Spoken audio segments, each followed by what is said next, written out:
While on her way home, the female protagonist, through some unknown force, found herself transmigrated into a novel she had previously read. According to the plot, she was incredibly unlucky, having entered the body of a supporting female character with an extremely short lifespan, trampled upon by everyone. Here, she also met the male god, the destined love of her life. To find out how the female protagonist changes the thrilling twists of the story, please join Matt High in watching. On a clear moonlit, breezy night, inside a certain room, a girl groggily opened her eyes. She glanced around the unfamiliar room. An intense pain constantly reminded her to wake up. Where is this? Why does my body ache so much? The voice of some random guy in blue, who was squatting over her, echoed incessantly. Junior sister, why did you have to do this? Gazing at the unconscious woman on the ground, he mocked. Did you think you could marry the person you like, relying on that already crippled constitution, yet still daring to injure me? Truly seeking death. The guy in blue pinched the female protagonist's chin with his hand, sneering coldly. Let me tell you the truth. If you marry Tuesday Yuyan this time,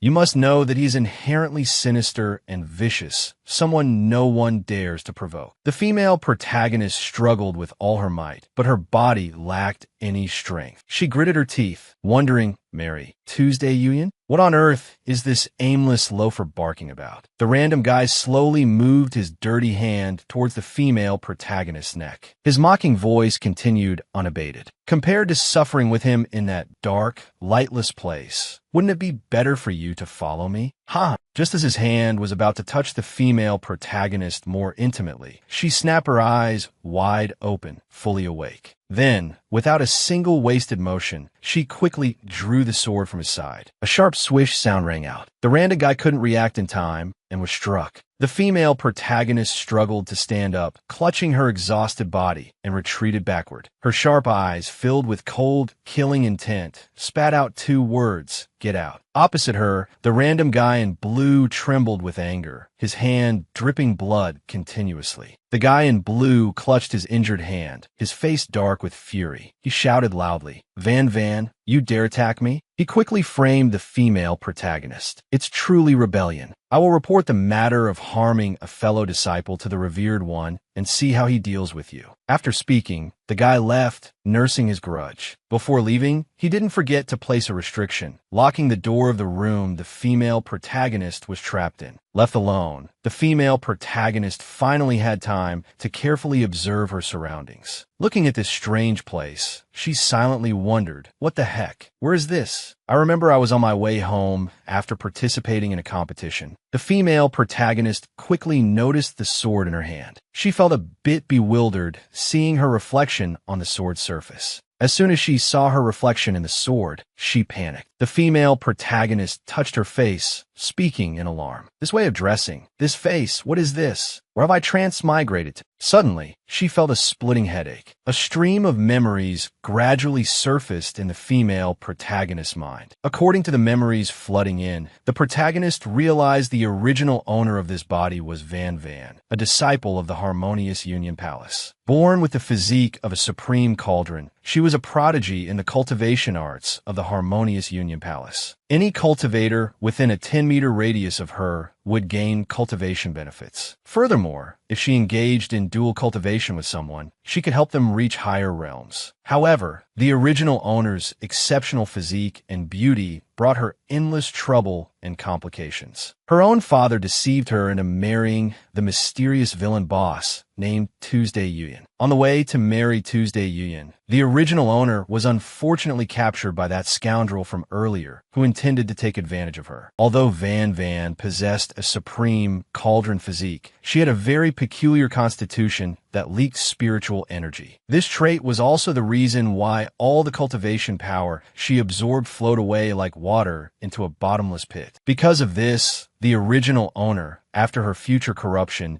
exploited this very point to exact revenge on the men who had wronged her, draining their cultivation dry. After processing this flood of information, the protagonist clutched her head, lamenting her fate. Good grief! Have I become the supporting female character with the same name in the novel I just finished reading? Seriously? Pennywort and mung beans. Does this mean I'm the Black Widow in this cultivation world? This author really knows how to write. The more the protagonist thought, the tighter her chest felt with indignation. A small, unremarkable genius. Her anger surged, growing stronger by the moment. Just thinking about the book infuriated her. She absolutely had to find this book and tear it apart. Maybe then she could return to the modern world. She screamed into the gloom. Whoever wants to be this supreme cauldron can have it. I don't want it. The protagonist tried to calm herself. She slowly reached up, removing the cumbersome accessories from her hair. Then, finding a string somewhere, she tied her hair back neatly in a modern style, muttering incessantly, I don't want to marry that Tuesday Union guy. And I certainly won't become a plaything for those men. Even if I've transmigrated into a tragic supporting female character, I must survive and live well, no matter the cost. Hearing the bustling sounds of people outside drawing nearer, she thought to herself, I need to get out of here first. The protagonist's eyes swept around the room and spotted a pouch lying on the ground. Curious, she picked it up and emptied its contents to see what was inside. Countless artifacts tumbled out of the pouch. First was a glazed mirror used for communication, functioning much like a telephone. Next was a spirit seal, capable of changing one's appearance and suppressing spiritual energy for a short time. Then came a few sets of clothes, some spirit stones, and usable paper talismans. Besides these, there were other miscellaneous, unimportant items. After examining the uses of these items, the protagonist felt utterly dismayed. How pathetic. There isn't a single divine artifact to help me save my own skin. Pondering for a moment, she reached out and picked up the spirit seal. With swift movements, the female protagonist activated the spirit seal, placing it upon her forehead. Muttering a few lines of an incantation, countless streams of light immediately radiated from the seal, enveloping her body. A soft boom echoed. The protagonist's appearance had changed. Gazing at her reflection in the mirror, she felt immensely satisfied, having transformed into an ordinary-looking person. She thought with great confidence, this way, even if I go into the mountains, people won't recognize me. It will be safer.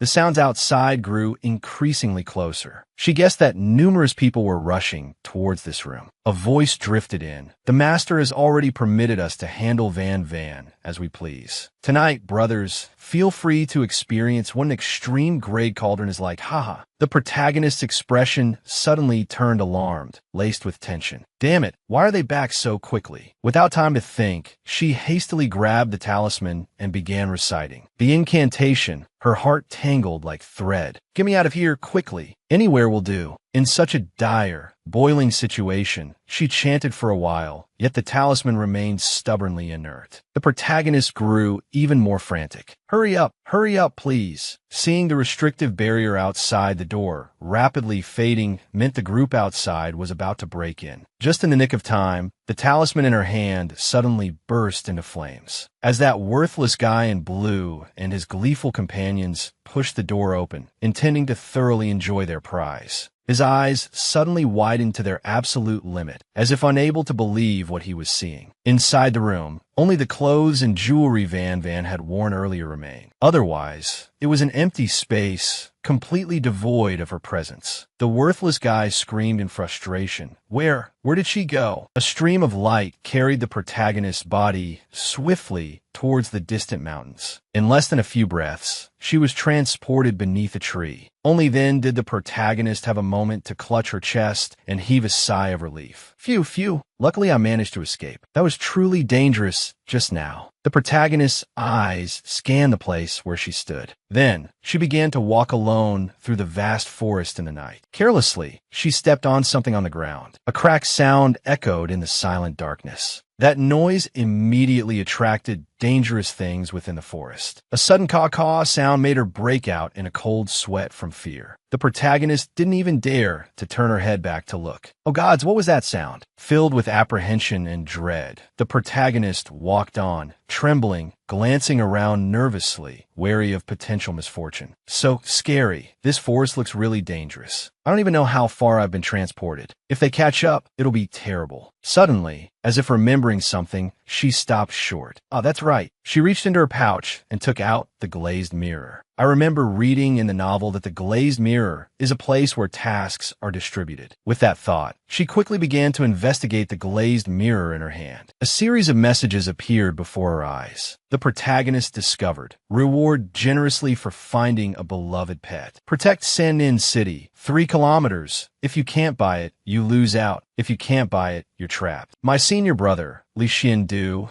a disciple of the Sword Sect, went down the mountain 3 days ago and vanished without a trace. Anyone who sees my senior brother and reports his whereabouts will be handsomely rewarded. The more she read, the more disheartened she felt. Damn it, what is all this useless stuff? She quickly adapted and posted her own task request onto the glazed mirror, offering a large sum for a powerful expert escort. Please accept the reward. Details will be discussed upon meeting. The message had barely been sent when someone quickly accepted the task. An image of an entire mountain appeared on the mirror, accompanied by a notification. Someone has accepted the task you posted. The distance between that person and you is currently 100 kilometers. Please wait patiently. Seeing that someone had accepted the task, she hugged the glazed mirror, excitedly sitting down to wait with joy. Ordering a taxi in the cultivation world was truly awesome, she acknowledged. While waiting, the female protagonist, wanting to kill time, began to quiet down and meditate, sitting until bored, sitting until weary. She then lay down, looking at the glazed mirror to see if the person who accepted the task was about to arrive yet. After a while, seeing no movement, she started pacing back and forth, unable to sit or stand still. Time slipped away relentlessly. Only a few hours had passed, yet it felt to her like an entire century had gone by. The female protagonist's face grew darker and darker. She muttered in frustration, "What kind of damn taxi service is this?" Rumor has it that in this cultivation world, one can travel 1,000 miles a day. But this guy's been traveling for so long and only covered 24 kilometers. Is he crawling? Doesn't he know that I'm waiting here to be rescued? Heavens! Lost in thought, she was completely unaware that danger was gradually approaching. Behind her, a wolf was watching her with dangerous, hungry eyes. The female protagonist, however, still oblivious, sat sighing deeply. Forget it. No need to rush. Rushing won't help anyway. Suddenly, the wolf's saliva dripped onto the female protagonist's shoulder, giving her a bad feeling. With suspicion, she slowly turned around to see what it was. But the moment she saw what was in front of her, she froze completely. Her entire body felt as stiff as stone, unable to move. Behind her was an enormous white wolf with razor-sharp teeth. Sitting on the ground, she trembled uncontrollably with fear, especially as she saw the wolf's sharp fangs drawing ever closer to her. "Oh, dear gods, please no." The wolf opened its mouth wide, letting out a sky-shattering howl. At this moment, she looked incredibly small, as if she could be swallowed whole by the wolf at any second. Just as her life hung by a thread, the glazed mirror lit up, announcing, "Your cultivator has arrived at the destination. The task can now begin." While she was still stunned, someone's hand grabbed hers, pulling her away from the sharp fangs of the white wolf. The newcomer appeared without a word and placed her behind him. The female protagonist only felt that this was a broad shoulder she could rely on. The young man drew his sword, holding it protectively in front of him, his eyes, sharp and cold, fixed on the white wolf as he snapped. Still not leaving? By some force, the white wolf, which had been so ferocious moments ago, was now terrified by just a single glance from the young man opposite it, continuously backing away. Just like that, the white wolf was scared off, fleeing without a backward glance. Watching the white wolf disappear into the distance, the female protagonist clutched her wildly beating heart and let out a long sigh. Phew, finally saved. The young man, his face as cold as ice, glanced sideways at her and asked faintly, "Are you the one who requested an escort?" Only then did the female protagonist clearly see the appearance of the person who had just saved her. Seeing his handsome features, her boy-crazy nature, persistent even in reincarnation, took over, and she just stood there, staring mesmerized. The atmosphere suddenly became unusually silent. Seeing she didn't answer, The young man also remained silent. After a moment, she finally regained her composure. Looking at him with an infatuated gaze, she introduced herself. "This humble one is Van Van. I accidentally got lost here, but my cultivation level is too low, so I wish to hire someone for an escort journey. May I ask how this humble Taoist should address you?"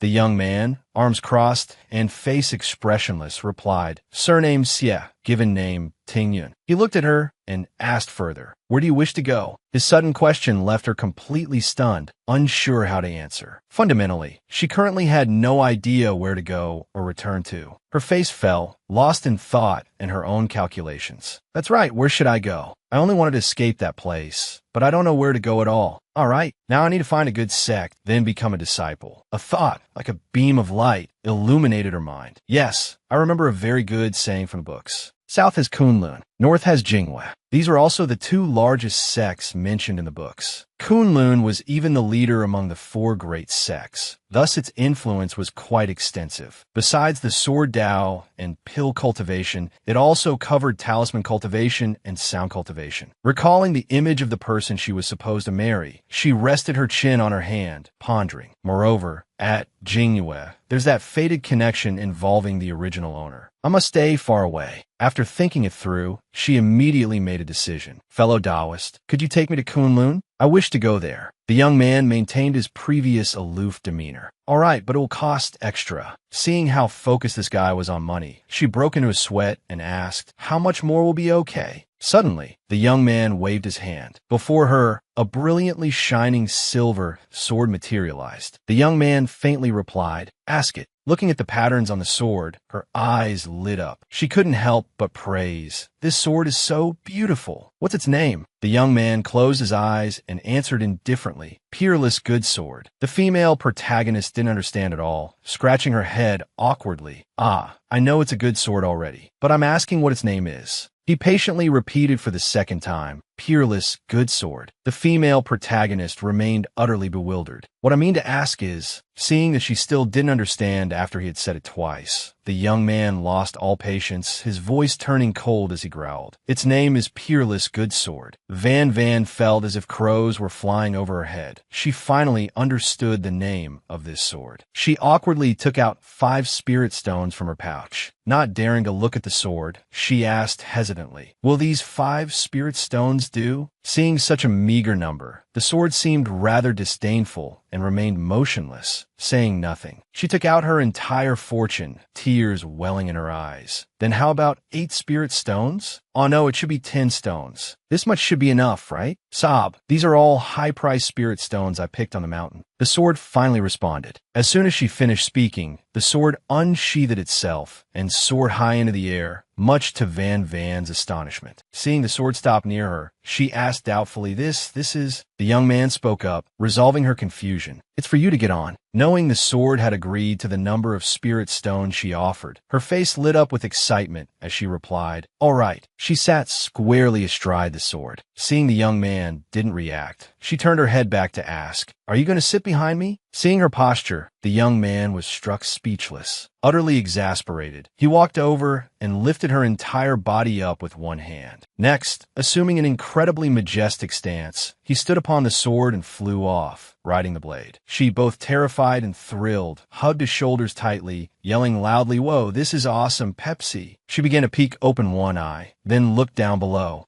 Gazing at the majestic mountain scenery before her, she marveled in astonishment. "Where is this place? It's so beautiful." Standing ahead, he sounded slightly skeptical upon hearing she didn't recognize it. She explained she had accidentally wandered here. "So, you don't even know this is Kavu Mountain?" Her face remained impassive as she fabricated an excuse. "Well, I was tied up and brought here, you see." Hearing this, he seemed half believing, half doubting, falling into contemplation, his thoughts hidden. Van Van, while admiring the mountain view, exclaimed, "This mountain really is enormous. How long will it take for us to get out?" He answered dismissively with a single word, "Walk." Hearing this left her utterly bewildered, 3 giant question marks popping into her head. What's going on now? Suddenly, Van Van felt the sword beneath their feet vanish. The sensation of instability in midair made her shriek in terror, her panicked cries echoing endlessly. While Xie Tingyun landed safely with remarkable remarkable poise, the other person took a nasty tumble, falling flat on her face. Van, clutching her aching body, cried out unhappily, "I remember paying just now. Why didn't we fly directly to the Kunlun sect?" Sheathing his sword, Xie Tingyun leisurely explained, "For 10 spirit stones, this sword gets 3 parts, I get 7. That covered the flight distance just now. The remaining 7 parts involve me walking to escort you to Kunlun. With just that many spirit stones, you expected to fly the whole way? Flying there directly comes at a different price." Van felt her blood boil with anger, but managed to restrain herself from cursing aloud. Afterward, she raised her middle finger, silently cursing him nonstop in her heart. Damn, this guy is truly a swindler. Why doesn't he just rob people instead? Seeing her raise her middle finger with a defiant attitude, he walked up to her and asked curiously, "What does that finger mean?" Realizing he didn't know the gesture's meaning, she grinned and lied without batting an eye. "Ah, it means thank you, brother." However, his next action felt like a bucket of cold water thrown over her. The young man learned incredibly fast. He also raised his middle finger in return, replying nonchalantly, "You're welcome." Hoist by her own petard, Van felt a pang of defeat, almost spitting blood. And so, the two began walking towards the Kunlun sect. Although they had walked for an hour, Van noticed they weren't very far from their starting point. After walking a while longer, she and Xie Tingyun stopped to rest. Van hugged her trembling body, shivering from the intense cold and exhaustion. She lamented inwardly, "The constitution of the young lady I transmigrated into is just too weak." She looked at the pile of firewood in front of Xie Tingyun. After hesitating for a moment, unable to bear the cold any longer, she gritted her teeth, pointed towards the firewood, and asked, "Brother Xie, could you share a little fire with me?" His closed eyes suddenly snapped open. He gazed at her with cold eyes and spoke a sentence filled with profound meaning. 5 thieves reside in the heart, acting without heaven. The universe resides in the lake heart. Myriad transformations born from the lake body. Van was completely baffled. "Hey, brother, what are you even talking about?" Xie Tingyun closed his eyes again, leaving only the words, "Comprehend it yourself." She froze, seemingly understanding the implication behind Xie Tingyun's words. "Is he teaching me?" Van straightened her back, placed her hands on her thighs, and gently closed her eyes, trying to grasp the meaning of the words Xie Tingyun had just taught her. She softly murmured the phrases, 5 thieves reside in the heart, acting without heaven. The universe resides in the lake heart. Myriad transformations born from the lake body. As she recited this, countless streams of light began to radiate around her. A moment later, Van opened her eyes. Using her finger, she directed a beam of light straight towards the pile of firewood. Under her influence, the pile of firewood suddenly burst into a strong flame, blazing brightly enough to illuminate the entire forest section. Seeing her success right before her eyes, she couldn't help but raise both hands high, shouting joyfully, "Wow, it worked!" Xie Tingyun, drawn by her noise, looked over. In that moment, his gaze was filled entirely with the image of her smiling face. Van at this time was like a young maiden, brimming with vibrant, cheerful energy. She beamed with delight, eyes crinkling in happiness. "So happy. I've learned the fire-starting technique." Xie Tingyun didn't understand why, but seeing her so happy, he too found himself smiling faintly. Opposite him, Van observed Xie Tingyun with the eyes of a hunter studying its prey. Although she had transmigrated into a body with no useful abilities this time, she was fortunate enough to meet a bodyguard who seemed quite alright. As long as she trusted Xie Tingyun, she could surely reach the Kunlun sect safely. Into the quiet atmosphere, a sudden gurgle sound erupted from Van's stomach, startlingly loud. Blushing, she clutched her hungry belly and stood up, intending to find something to fill it. Seeing her abruptly leave, he asked with concern, "Hey, where are you going?"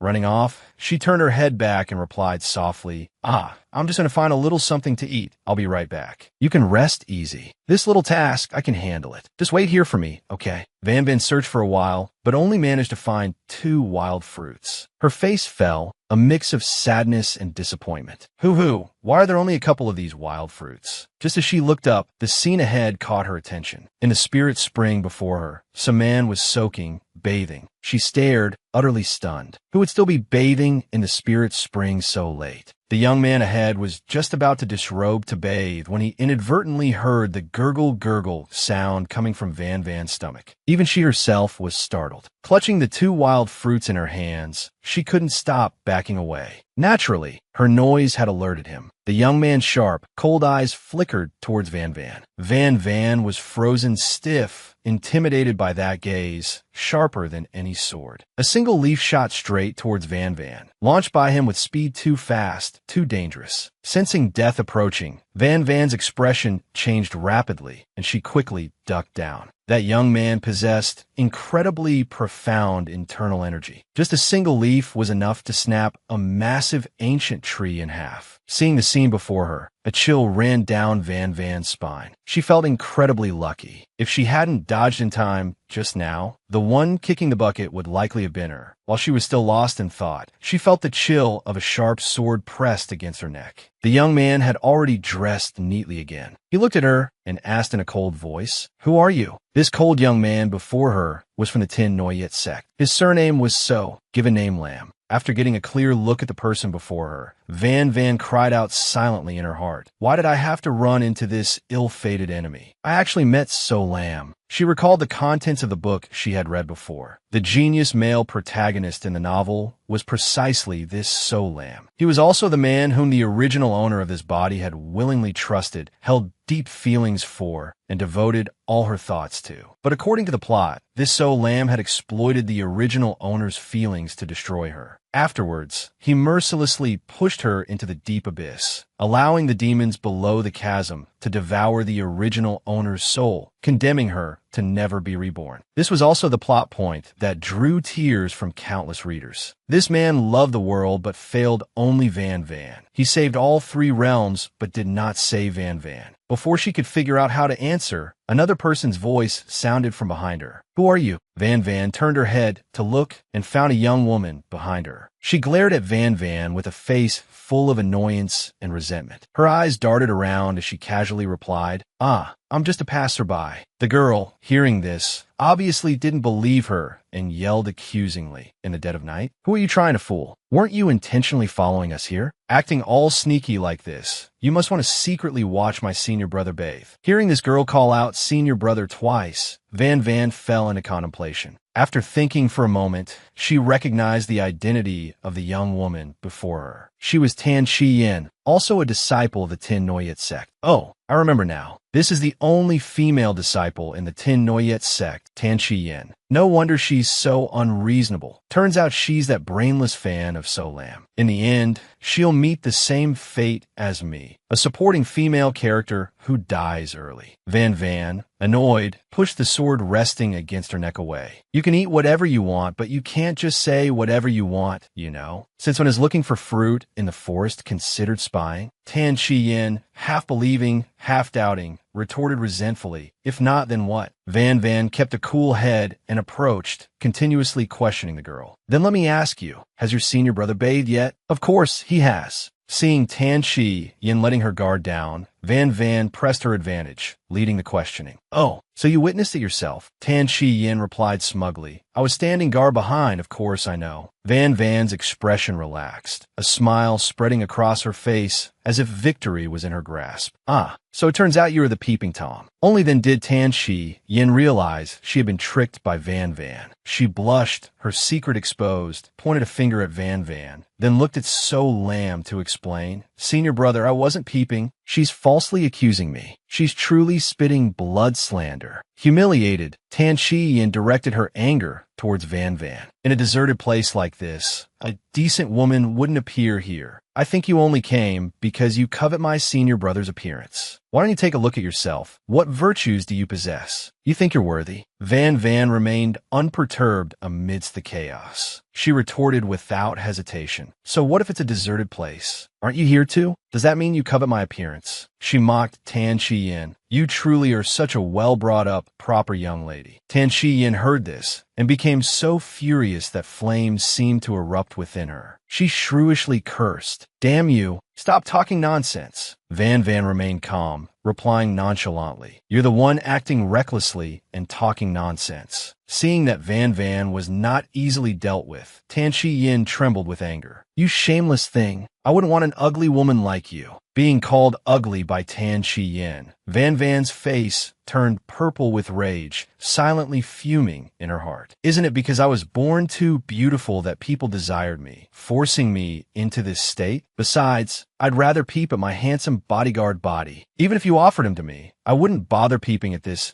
lamb." An idea suddenly sparked in Van's mind. She smiled faintly, then proceeded to act on her intention. Before Tan Shi Yin's bewildered eyes, she wordlessly walked slowly past her. No one knew what Van was thinking. They only saw her approach Lam. Without any superfluous movement, she placed her hand on his body. Lam was stunned by her action, unable to react in time. Because Lam had just bathed, the robe he wore was still damp. Just like that, her 5 fingerprints were imprinted onto his robe. After finishing her inspection, Van pouted dismissively. "Cough, cough. So this is the extent of it. Your senior brother doesn't even have half the muscles of my little scholar." Lam was practically petrified by her dismissive words. Since birth, she was the very first person to criticize him like this. Tan Shi Yin, however, was mad with fury seeing her idol being scorned. "Phew, how dare you?" She could endure it no longer. Swiftly drawing her sword, she lunged towards Van. "You dare take advantage of my senior brother. I will eliminate you today." When the sword was merely 3 centimeters from Van's neck, it was struck away by a stone, successfully saving Van's life.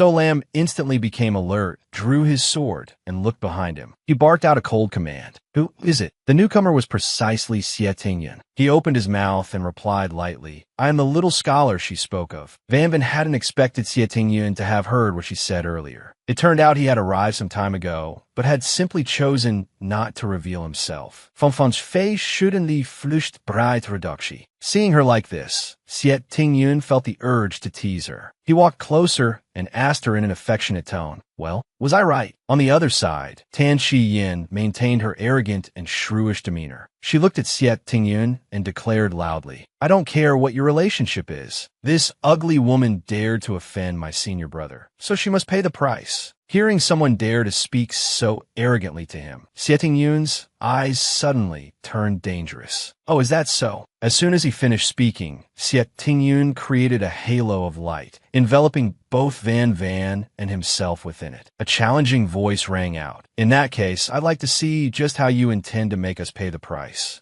Lam realized that Xie Tingyun's martial prowess was incredibly profound. He wasn't confident of victory himself, so he decided to yield, stepping in front of Tan Shi Yin to speak on her behalf. "This is merely a misunderstanding. Please forgive us, Your Excellency." Tan Shi Yin, unwilling to accept this, called out, "Senior brother." Lam immediately cut her off, then turned to leave. "Say no more. Let's go." Although Tan Shi Yin was resentful, she could only obey. Before leaving, Lam's gaze lingered on the distinct patterns on Xie Tingyun's sword. After walking some distance, Tan Shi Yin asked, filled with frustration, "Why did you stop me? From what I could see, those two are just low-level cultivators. Why should we yield?"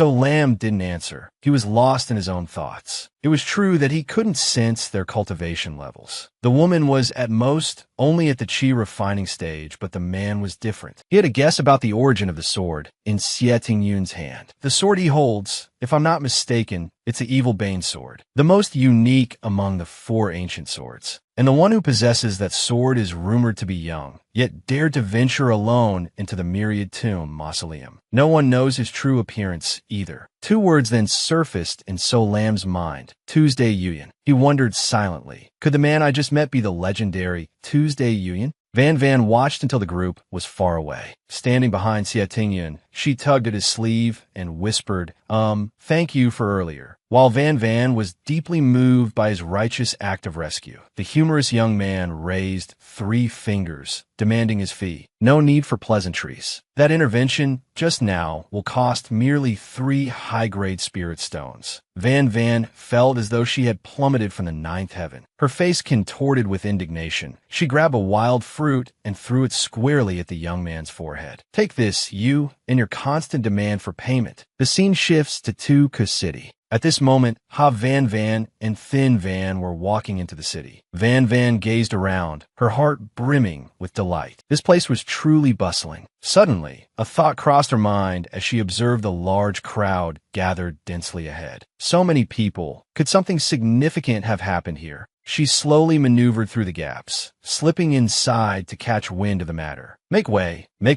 let me through. Hot water, hot water. Upon entering, Van Van's expression abruptly turned to alarm, her eyes wide as she stared fixedly ahead. The mere sight of the image on the wanted poster nearly made Van Van faint on the spot. People around began to buzz with discussion. I heard the adopted son raised by the venerable here injured a fellow disciple and fled in the dead of night. Don't know if it's true or false. And they're only allowing him to be captured alive? Seems the inner sect will handle the punishment. Still, this adopted son's looks are quite astonishing. Utterly captivating, makes you stare. Ha Van Van was so furious, she felt steam rising from her head. She cursed inwardly. Damn it all. Seriously? After I was bullied and humiliated, father declares me an adopted daughter? Fortunately, the original owner already departed this body. Otherwise, seeing this poster would surely be enough to make her die from sheer anger. And so, Ha Van Van slowly backed away, trying to avoid the attention of the surrounding crowd. Just then, two guards walked past Ha Van Van. One turned back and said to the other, "Looks like we couldn't find Van Van. We'll just have to go capture that demon first. Let's return and report to the Venerable for now." Van Van glanced towards the two young men, thinking, he hasn't returned yet? It seems this place isn't safe to linger in. After a moment's thought, she turned to look towards Thin Van. Van Van beamed, raising her hand. "Brother Xie, let's pack our belongings and leave this afternoon. What do you think?" Xie Tingyun, his face utterly expressionless, looked at Van Van and replied, "Today is the 15th. The ghost gate opens wide. Is advised not to venture out." Hearing those words from Thin Van, Van Van panicked, practically shouting, Huh? Then let's stay here one night and leave tomorrow. I'm terrified of ghosts." Thus, the two set off to find a room to rest for the night, to survive until morning. Upon entering the Tu Lao Inn and inquiring, they were informed that only one room remained. From the upper floor, a voice echoed down, "What?" Van Van, her face etched with panic, slammed her hand onto the counter with a thwack. "What did you say?" "There's only one room left." The innkeeper startled at the girl's fierce demeanor. He let out a shaky breath and replied, "My sincere apologies, esteemed guest. Every year, mid-July is when the vengeful spirits run rampant. Aside from esteemed guests like yourselves, several rooms have already been set aside for the disciples from the major sects standing guard. So truly, only one room remains. Perhaps you could try inquiring elsewhere? My hands are tied here. Von Klutzterhet in despair. This is the largest in already. If even they don't have a room, then other places certainly won't either." After thinking for a moment, Van Van suddenly opened her eyes, seemingly having decided on something. With no other choice, Van Van could only turn to look towards Tingyun. She hesitated, mouthing silently,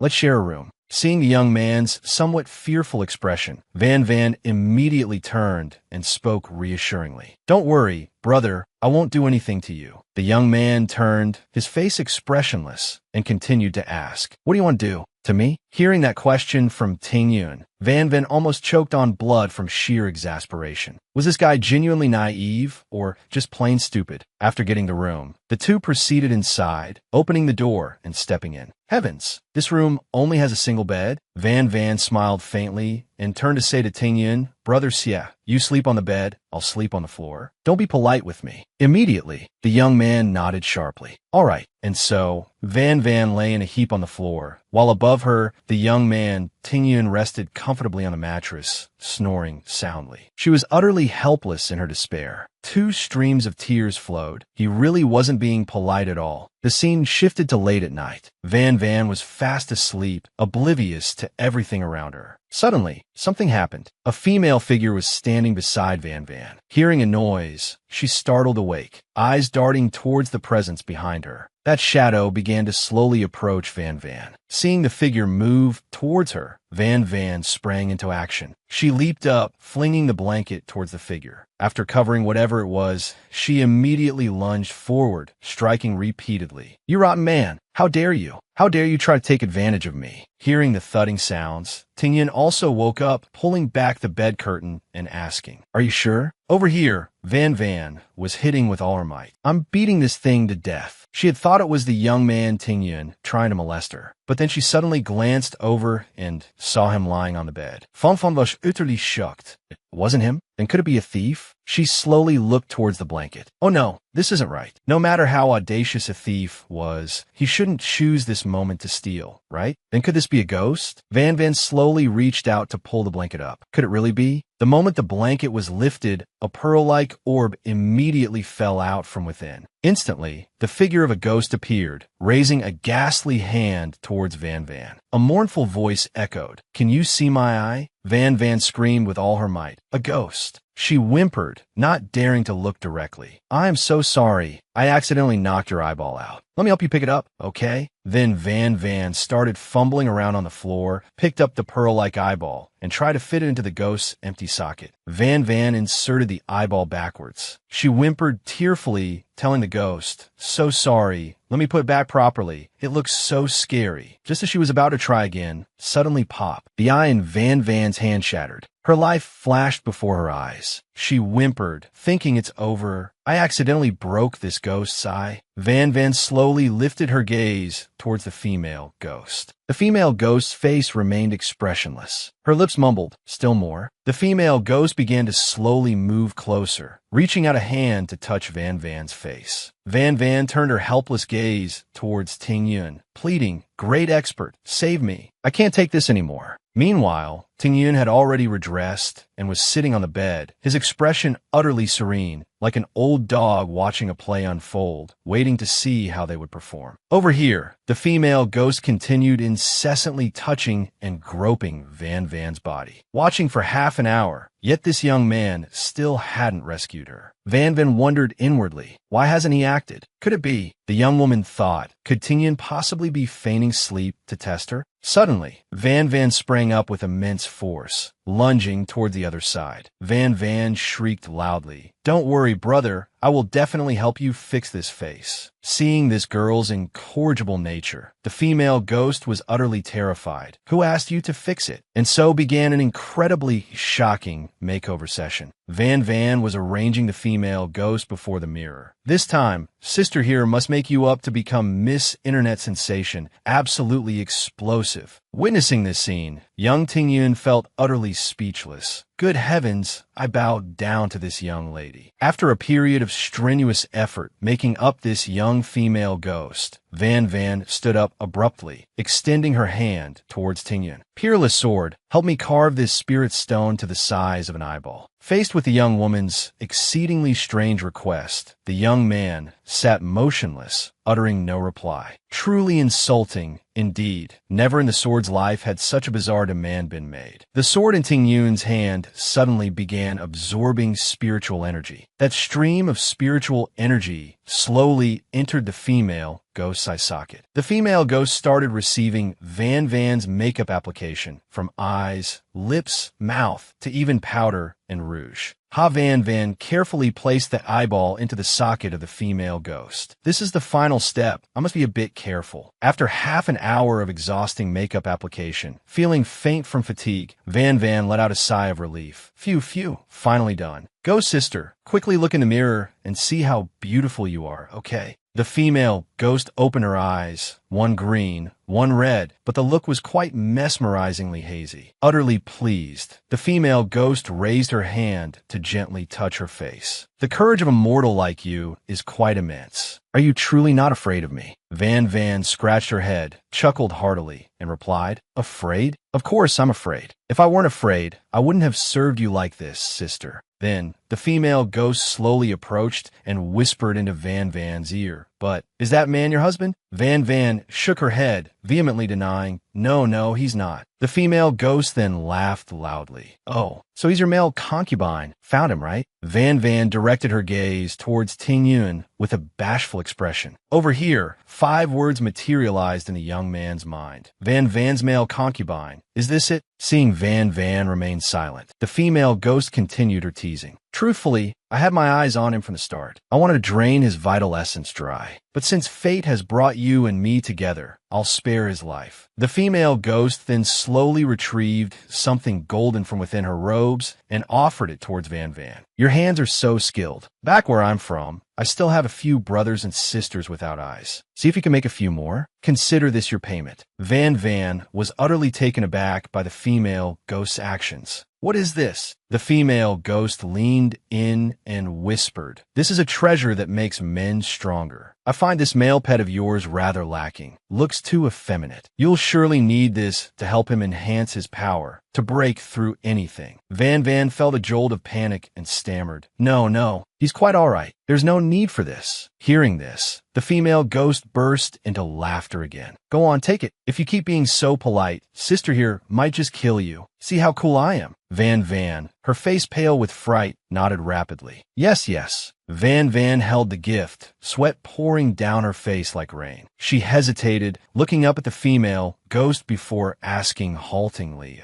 Sister, one prosthetic eye costs 1 spirit stone. That's truly a high value. I don't have that many spirit stones on me." The female ghost then tossed a bag of spirit stones towards Van Van. The young woman caught it with outstretched hands. "Is this enough?" Enough.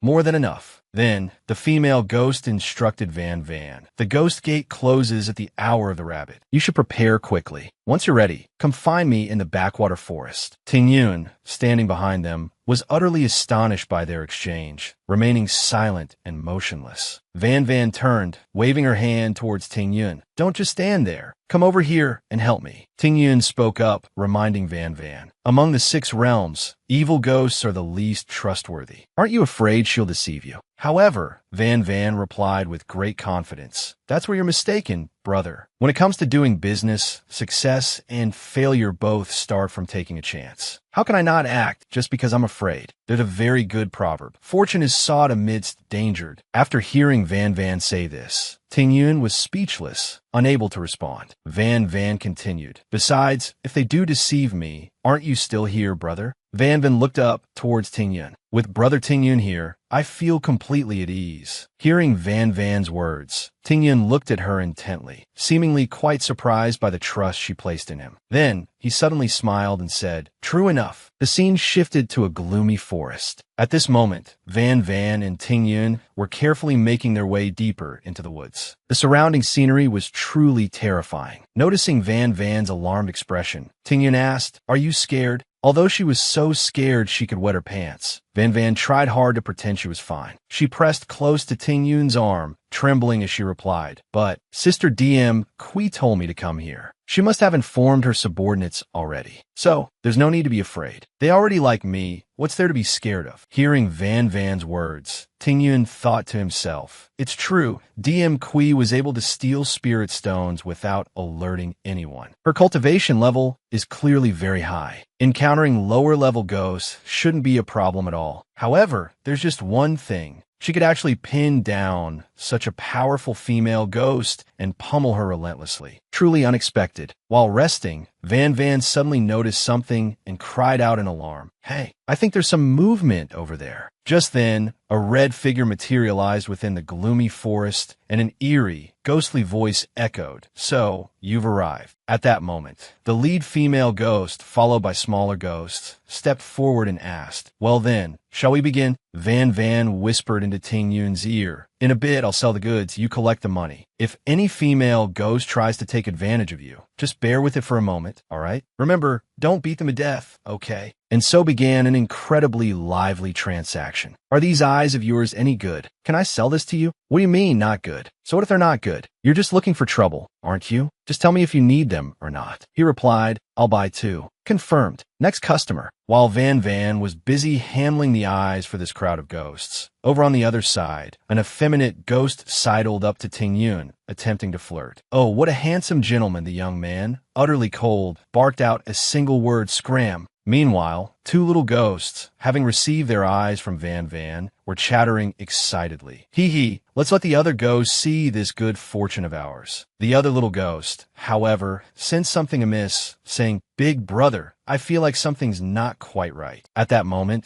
the reflection in a mirror showed the figures of the group engaged in their trade. Elsewhere, Cultivator A remarked, "Which sex disciple has managed to broker deals with demons and ghosts like this? Quite the talent." Cultivator B added, TSK, truly impressive. It's the limitless sect, left me stunned." A cultivator behind them asked, "That demon ghost is the one we need to capture. Dao's friend, do you have a location?" Cultivator D replied, "Backwater Forest to Keytown." Deep in their buying and selling, the crowd suddenly realized, "Oh no, Utvonai is here. Run." No sooner were the words spoken than the crowd of ghosts instantly vanished without a trace, fleeing as fast as lightning. In the blink of an eye, they were gone. Hearing the name Utvonai, Van Van was extremely puzzled. Utvonai, that name, it does sound a bit familiar. Immediately, Tingyun grabbed Van Van by the collar, urging, "Let's go. Hurry." As they were moving, a beam of light suddenly flashed past, followed by a loud boom, blocking the escape route for the two. Just then, Utvonai himself appeared. He was none other than the direct disciple of the Kunlun mountain sect leader, known by the title Utvonai. He charged forward, sword raised towards Van Van and Tingyun. "Hand over all the ill-gotten gains." He continuously yelled threats at the pair. "If you know what's good for you, hand over all the dirty things to me." Van Van, standing behind Tingyun, heard his voice and asked, "Wait, what did you say? Hand over what?" Utvonai growled again, emphasizing everything. Hearing the word everything, Van Van looked ready to lunge at the young man's head. "What, are you a robber?" "Everything. This is money I earned through my own hard work." "On what grounds do you, Utvonai, get to extort it all from me?" After Van Van's shocking display, Utvonai seemed taken aback. He pointed his sword straight at the two and declared, "Throughout the 6 realms, only demons and devils bring harm to living beings. You are disciples of the righteous path, yet not only do you fail to eliminate demons, you instead collude with evil spirits and ghosts. Do you still feel no remorse?" Van Van stood hidden behind the young man, Tai Thin Van. She continuously screamed towards Utvonai, "I see you're just a thief, looting while the fire burns. Brother Ta, hurry up." Ta Thin Van's face remained utterly unchanged. He was staring intently at the sword in Utvonai's hand. "Is that the legendary ancient divine sword known as Zichon?" The sword's edge was incredibly sharp, its body like fire. A tiny sliver of its sword chi could cause demons and devils to have their souls scattered, never to be reincarnated for all eternity. Truly formidable. Ta Thin Van took a deep breath. He slowly stepped forward and spoke. "I am Tae Yuyan, Palace Master of Thursday No Palace. I was once an old friend, acquainted with your master Winton. Logically, you should address me as Martial Uncle. I do not wish to quibble with a junior, so why don't we just let this matter drop?" Hearing Ta Thin Van's shocking declaration, the young Utvonai seemed petrified on the spot. Tae Yuyan, who is that? Is it the natural-born sword cultivator, born already having formed a nascent soul at 100 years old? The peerless prodigy who underwent transformation at 200. Van Van, standing behind, clutched her head in helplessness. Even the demonic path referred to Tae Yuyan with a title of respect. Ta Thin Van's pretense was perhaps a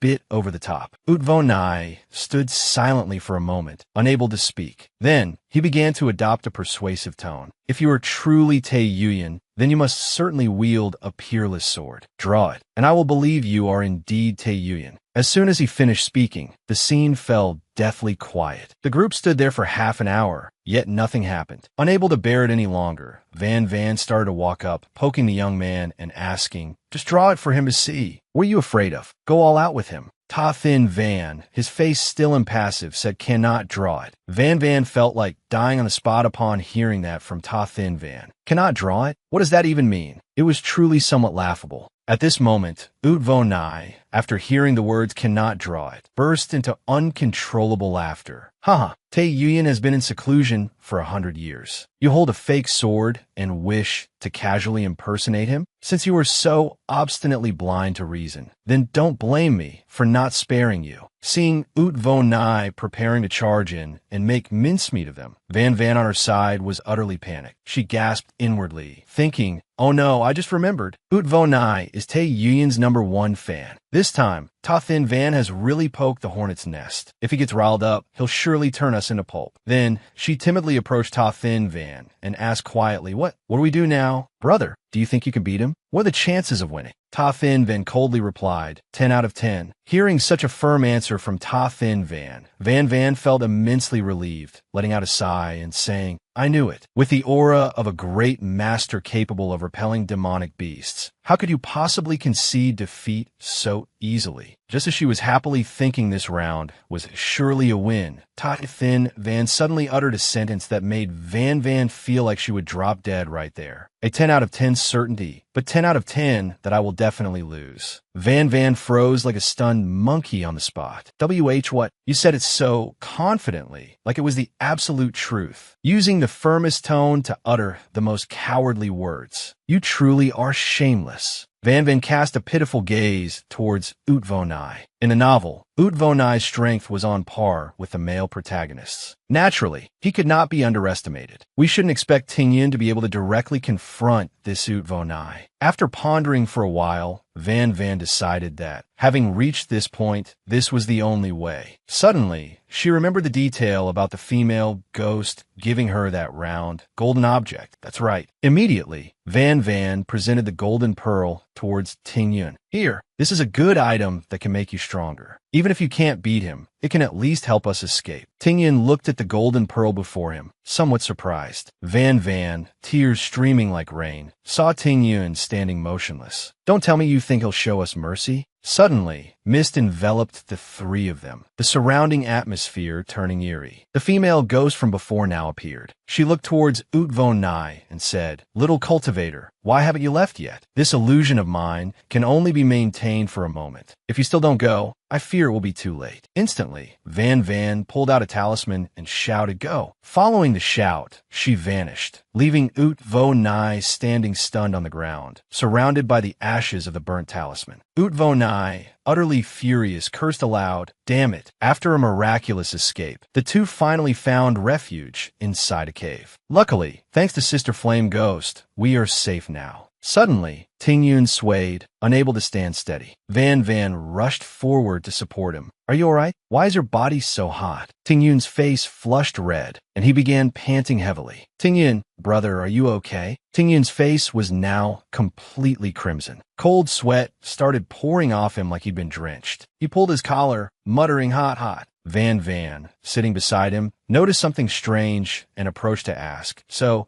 do you feel your cultivation level increasing? Ting Yun started to sit down, channeling his energy with both hands, eyes closed, slowly sensing. Then, abruptly, he opened his eyes, looked towards Van Van, and asked, Who gave you the golden lantern? As he spoke, he clutched his lower abdomen. Why does my stomach suddenly hurt so sharply? Van Van replied, It was Sister Flame Ghost Ta. Hearing this, Ting Yun froze completely, sitting motionless, wanting to say something but stopping himself. Witnessing Ting Yun's reaction, Van Van stared wide-eyed in alarm, watching his every move. Suddenly, Van Van realized something. She was utterly stunned. Could it be the stronger she mentioned meant that kind of stronger? Oh my god, you guys, it's an aphrodisiac. The golden lantern that makes men stronger isn't a cultivation-enhancing golden elixir, but that kind of spring medicine. No wonder Sister Flame Ghost had that expression back then. Oh my god, oh heavens. Then, horrified, she clasped her cheeks with both hands, crying like rain. It's over. I made a huge mistake. We're doomed, you guys. It's all over. Van Van, blushing, moved closer to Ting Yin and said, Da Ting Veng. I thought it was a precious treasure to boost cultivation. That's why I gave it to you to drink. I didn't expect this. Ting Yin said, It's all right. You go outside first. Van Van's face showed worry. She hesitated, but brother, Ting Yin snapped sharply. Get out. Don't worry about me. As he spoke, his voice sounded hoarse and thick. Then, Van Van stepped outside, looking back into the cave. Even if I want to help him, this body has the constitution of a black widow. Just a little agitation,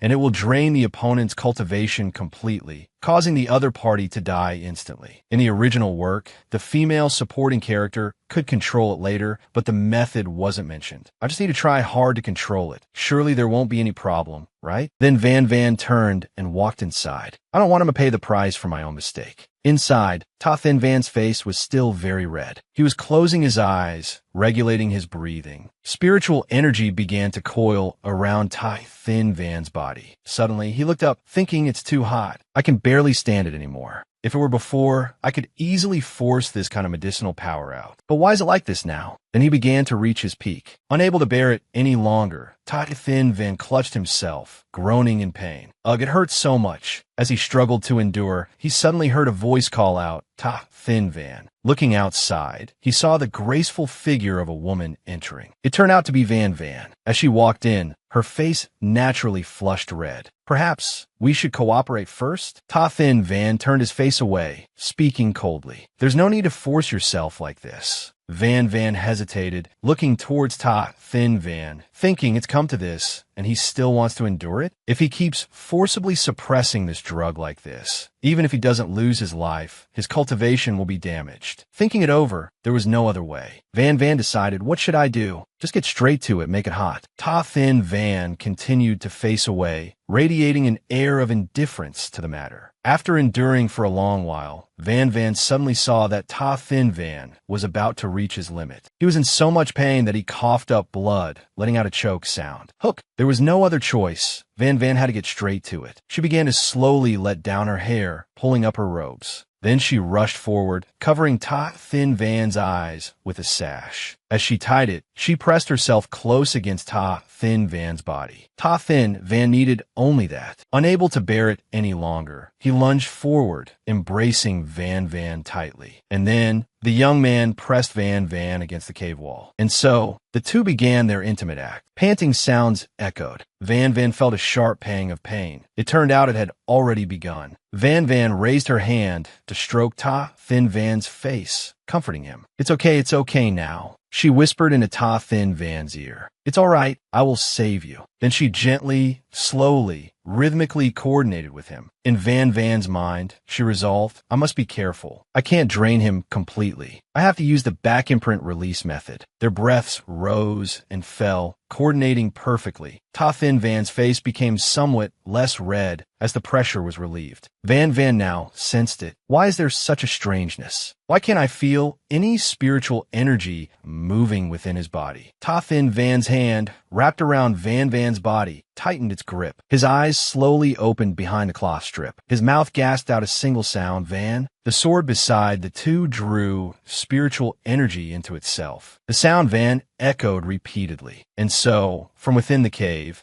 intensely provocative sounds emerged, echoing throughout the entire forest. After their intimacy concluded, Ta Thin Van lay sprawled out, utterly spent. Ha Van Van closed her eyes, retrieving the sash that had served as her loincloth. Exhausted to the point of near collapse, and having gained absolutely no benefit, she couldn't help but feel this was a terrible loss. Suddenly, he grasped Ha Van Van's hand tightly. Ta Thin Van slowly opened his eyes. Ha Van Van asked, you're awake? He sat up, adjusting his robes. Ha Van Van blushed deeply, turning her face away. Ta Thin Van spoke, let me handle this myself. He paused awkwardly. Normally, after waking from sleep, what does one say? I've never done this before, so I'm not quite accustomed to it. Ha Van Van, on her side, was certainly no less flustered. Damn it, she thought. I don't have any experience either. Ha Van Van began to deflect, trying to steer away from the palpable awkwardness. Right, I'll go find some food. With that, she vanished like a gust of wind, leaving the young man utterly bewildered, hesitant, and unable to utter a single word. The sword in Ta Thin Van's hand suddenly stirred strangely. Since the failed transformation, it had never felt so responsive, so intimate. He realized with astonishment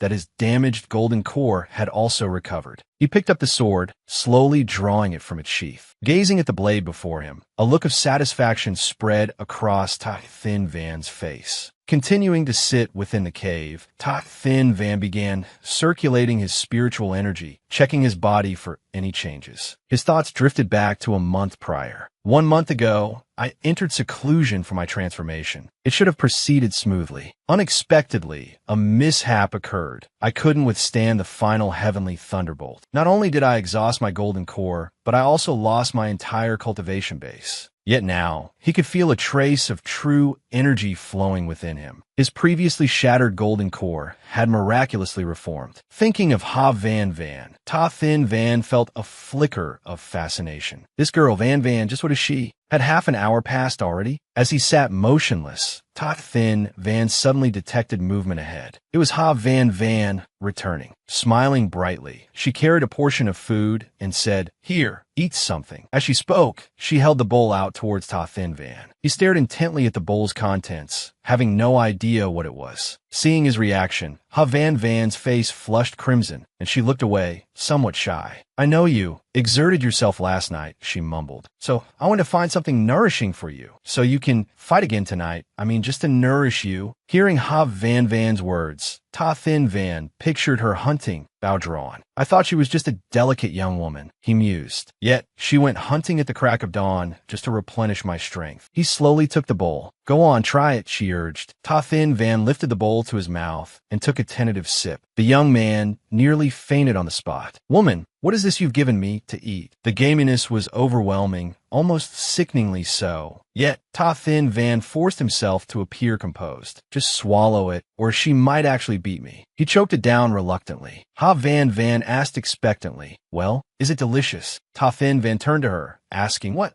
kind of soup is this?" Ha Van Van replied cheerfully, "It's deer's soup." "Deer? What's deer?" Then she began to draw the shape of a deer on the stone to show the young man. "You don't even know what a deer is? It looks like this, old man." Then she smiled brightly, turned to look at Ta Thin Van, and said, "Rest assured I tested it with fish first. Rest assured I tested it with fish first. It's definitely not poisonous." Ta Thin Van immediately replied, "This type of beast is called filthy. Its internal organs are all teeth. Its entire body has only one piece of soft flesh. Which part did you use to make the soup?" She smiled brightly, held up one finger, and said, "It's the tail, the deer's tail." Ta Thin Van looked as if he'd turned to stone upon hearing Ha Van Van's answer. "Oh no, I've made another huge mistake. If I'd known earlier, I would have caught a rabbit to be safe." Then, seeing the young man looking petrified, she took a yellow spirit stone from her pouch and handed it to Ta Thin Van. "Forget it, then. You eat this first. Forget it, then. You eat this first." While lost was the storage pouch that the demon gave me. I had already prepared and divided the loot into 2 parts. Unfortunately, the situation was urgent, and I didn't have time to divide it carefully. I only kept a few high-value spirit stones and some protective elixirs as compensation. "Give me that money." Then suddenly, Ta Thin Van cracked a smile. He then downed the bowl of food in one go, finishing it completely. "Better to eat this deer than a spirit stone. You eat it yourself." After gulping down the bowl of food, he raised his hand to wipe his mouth, nourishing his body. Ha Van Van didn't quite understand Ta Thin Van's words. Suddenly, her face flushed red, and she angrily turned to leave. I'm leaving." Ta Thin Van immediately grabbed her arm. Ta Thin Van said, "You got injured just catching a deer. Where do you think you're going?" Ha Van Van was utterly surprised by Ta Thin Van's words. "I knocked out the deer with 1 hit. Injured? No way. I clearly killed that deer with a single punch." Ta Thin Van merely pointed towards Ha Van Van's hand. It turned out there were red marks on her hand. There was an indistinct bruise, and even her posture wasn't quite natural. She gasped in shock upon discovering those marks. Clearly, they were from the battle of 300 rounds last night, not from catching a deer. What a naive young man. Looking at Ta Thin Van's face again, wasn't he looking utterly foolish? Suddenly, his face flushed bright red, seeming rather embarrassed now. The young man coughed a few times, coo-coo, to distract from his awkwardness. Ta Thin Van turned to see Ha Van Van looking down. This spirit stone can be exchanged for quite a bit of money. Even eating it would be wasteful. If you don't need it, I'll keep it then. Ta Thin Van immediately replied, don't you want to go to the Kunlun sect to become a disciple and learn? Kunlun sect recruits very strictly. Even outer disciples are required to be at the chi refining stage. With your current abilities, I'm afraid you'd struggle to even pass the first round. You might even fail the entrance test. You should increase your cultivation level first. Hearing Ta Thin Van's words, Ha Van Van felt he had a point. Indeed, what he said made a lot of sense. Well then, I'll give it a try. As she spoke, she sat down, crossing her legs and placing her hands together on the bundle. After circulating her energy for a while, Ha Van Van realized it seemed to be working. Heavens! The principles only mentioned that the original host would expel chi during dual cultivation, not that eating a spirit stone would also cause expulsion. This doesn't seem very logical. Then, the two began to sit quietly, cultivating together. Sit still. Let me try transferring spiritual power to you. Ha Van Van nodded in agreement. All right, then. Ta Thin Van's hand was even larger than hers. Then, she began to sigh repeatedly, startling Ta Thin Van with her sudden display. Ha Van Van turned her face away, tears streaming down like rain. Last night, I sensed that her constitution is different from ordinary people. I am truly useless. A single strand of true chi from a cultivator in a volatile period can equal 100 years for an ordinary cultivator. Not to mention someone like me with a yang spirit. Just a little cultivation base should have been enough to push her into the foundational chi refining stage. But with her, it seems whatever went in came right back out. Suddenly, Ta Thin Van turned and asked Ha Van Van, do you believe in fate? Ha Van Van replied, of course not. Ta Thin Van smiled again and said, good. If you want to advance, the first step is chi refining. Do you remember how you fought the seductive ghost that day? Ha Van Van clenched her fists tightly and told Ta Thin Van, I used my fist to hit her, what else? He then observed Ha Van Van's bashful expression, while she looked extremely embarrassed. The seductive ghost is not a mortal being. Do you really think that little bit of strength you possess could have injured her? Ha Van Van answered, at that time, I just thought you were very angry, so.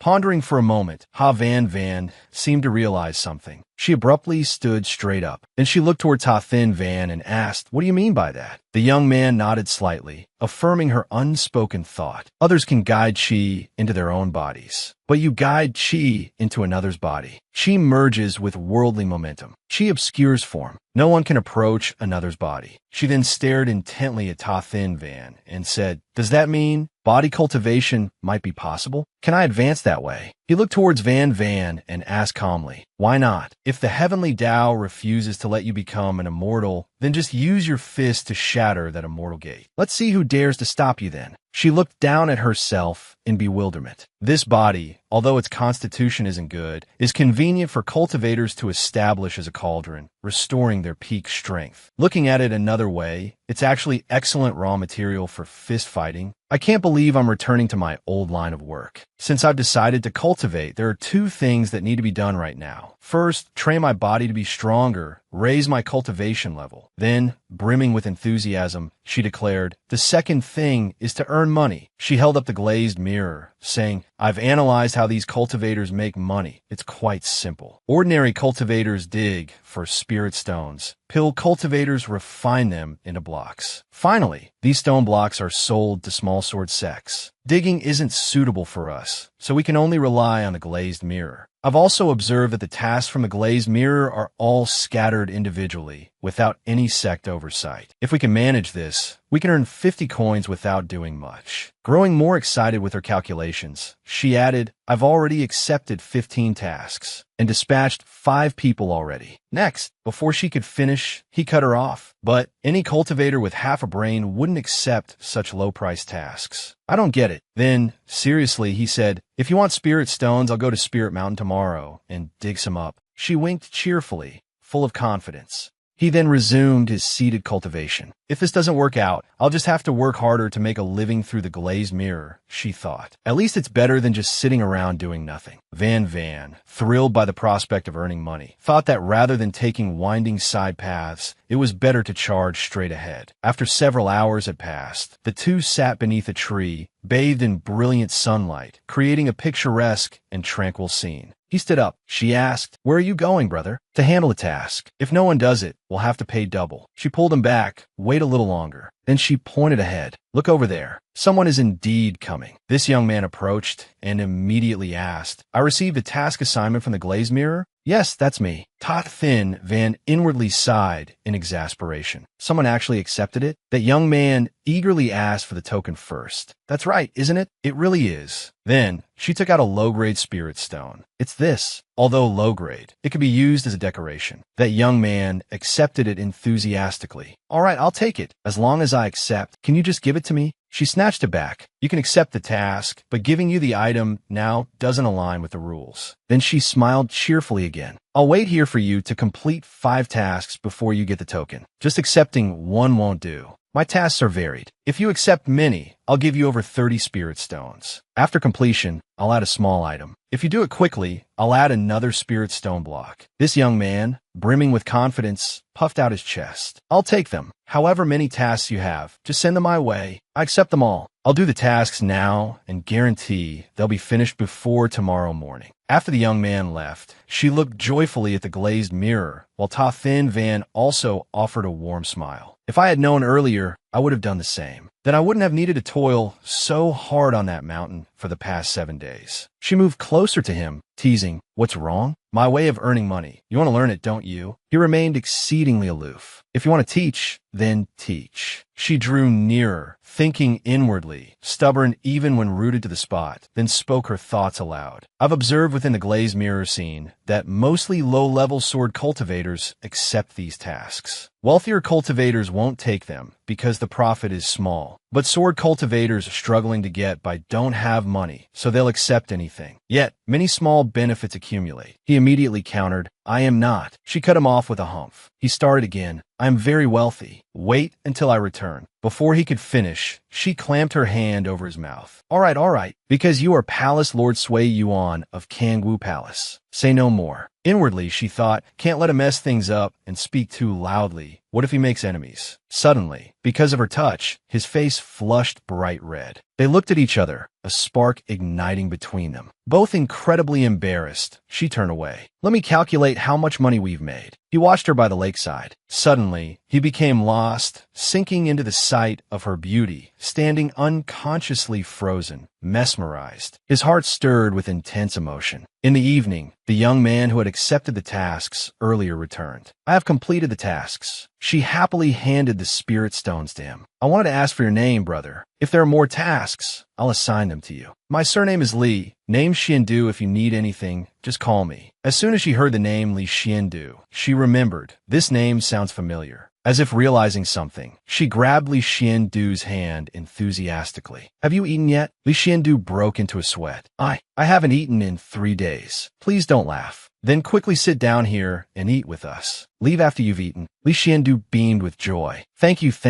Da Ting Ven Luk Bu Dai. What are you planning now?" She was incredibly excited. "Look, Li Xiandu has a junior martial brother who is constantly searching for him. If we find him, there's a reward of 50 spirit stones." He looked at her, exasperated. "You'd even sell people? Truly a little shark." "Fellow Taoist," she inquired, "I must travel to Tikvan City tomorrow. The journey is perilous, and I require protection. If fate allows, let us travel together, and I shall compensate you for your troubles." Li Xiandu, overjoyed, puffed out his chest. "No need. I was heading there anyway. It's on my way, so no payment is necessary. I will definitely ensure your safe passage." Van beamed, thrilled and excited. "In that case, let me give you an extra fish." While Van went off to sell her fish, Thin then spoke to Li Xiandu. "I advise you to give up." "Why does fellow Taoist say such a thing?" Thin Van continued. "What doesn't belong to you never will. Li Xiandu grasped the hidden meaning. Fellow Taoist, surely you aren't afraid I'll steal your business? He then lay down by the roots of a tree. I thought fellow sword cultivators would understand each other, but our sword hearts differ. It seems I thought too highly of it. Early the next morning, everyone prepared to set off. Li Xiandu said, "Young lady, come, I shall fly you." As she stepped forward cheerfully, Ta Thin Van suddenly pulled her back. "There's no need. My sword can also carry passengers." Following closely, he swiftly pulled Van onto his own peerless blade. Standing upon this sword, she was utterly exhilarated. Yet, despite standing there for some time, they didn't take flight. Helpless, he had to land the sword and calmly asked, "Can your sword carry 3 people?" An awkward silence enveloped the 3 of them. Li Xiandu broke into a cold sweat. "Ah, my sword can only carry 2. With those words, Ta Thin Van knelt down. "Here, climb up." Van flushed with embarrassment. "How can I possibly climb?" Without waiting for her reply, he reached out and lifted her onto his shoulders. "We will use lightness talismans. Rest assured, your sword won't be damaged." Noticing Li Xiandu's hesitation, he asked, "Can you not make your sword smaller than me?" Li Xiandu stammered, flustered, "My cultivation level isn't sufficient." And so, one sword carried 3 people, soaring through the air amidst a poetic mountain landscape, flying above the clouds, exactly like a scene from a Xinsha tale. 2 cultivators flying nearby witnessed the sight of Ta Thin Van carrying Van on his shoulders and chuckled. "Senior brother, look how romantic they are. I want to ride on your shoulders too."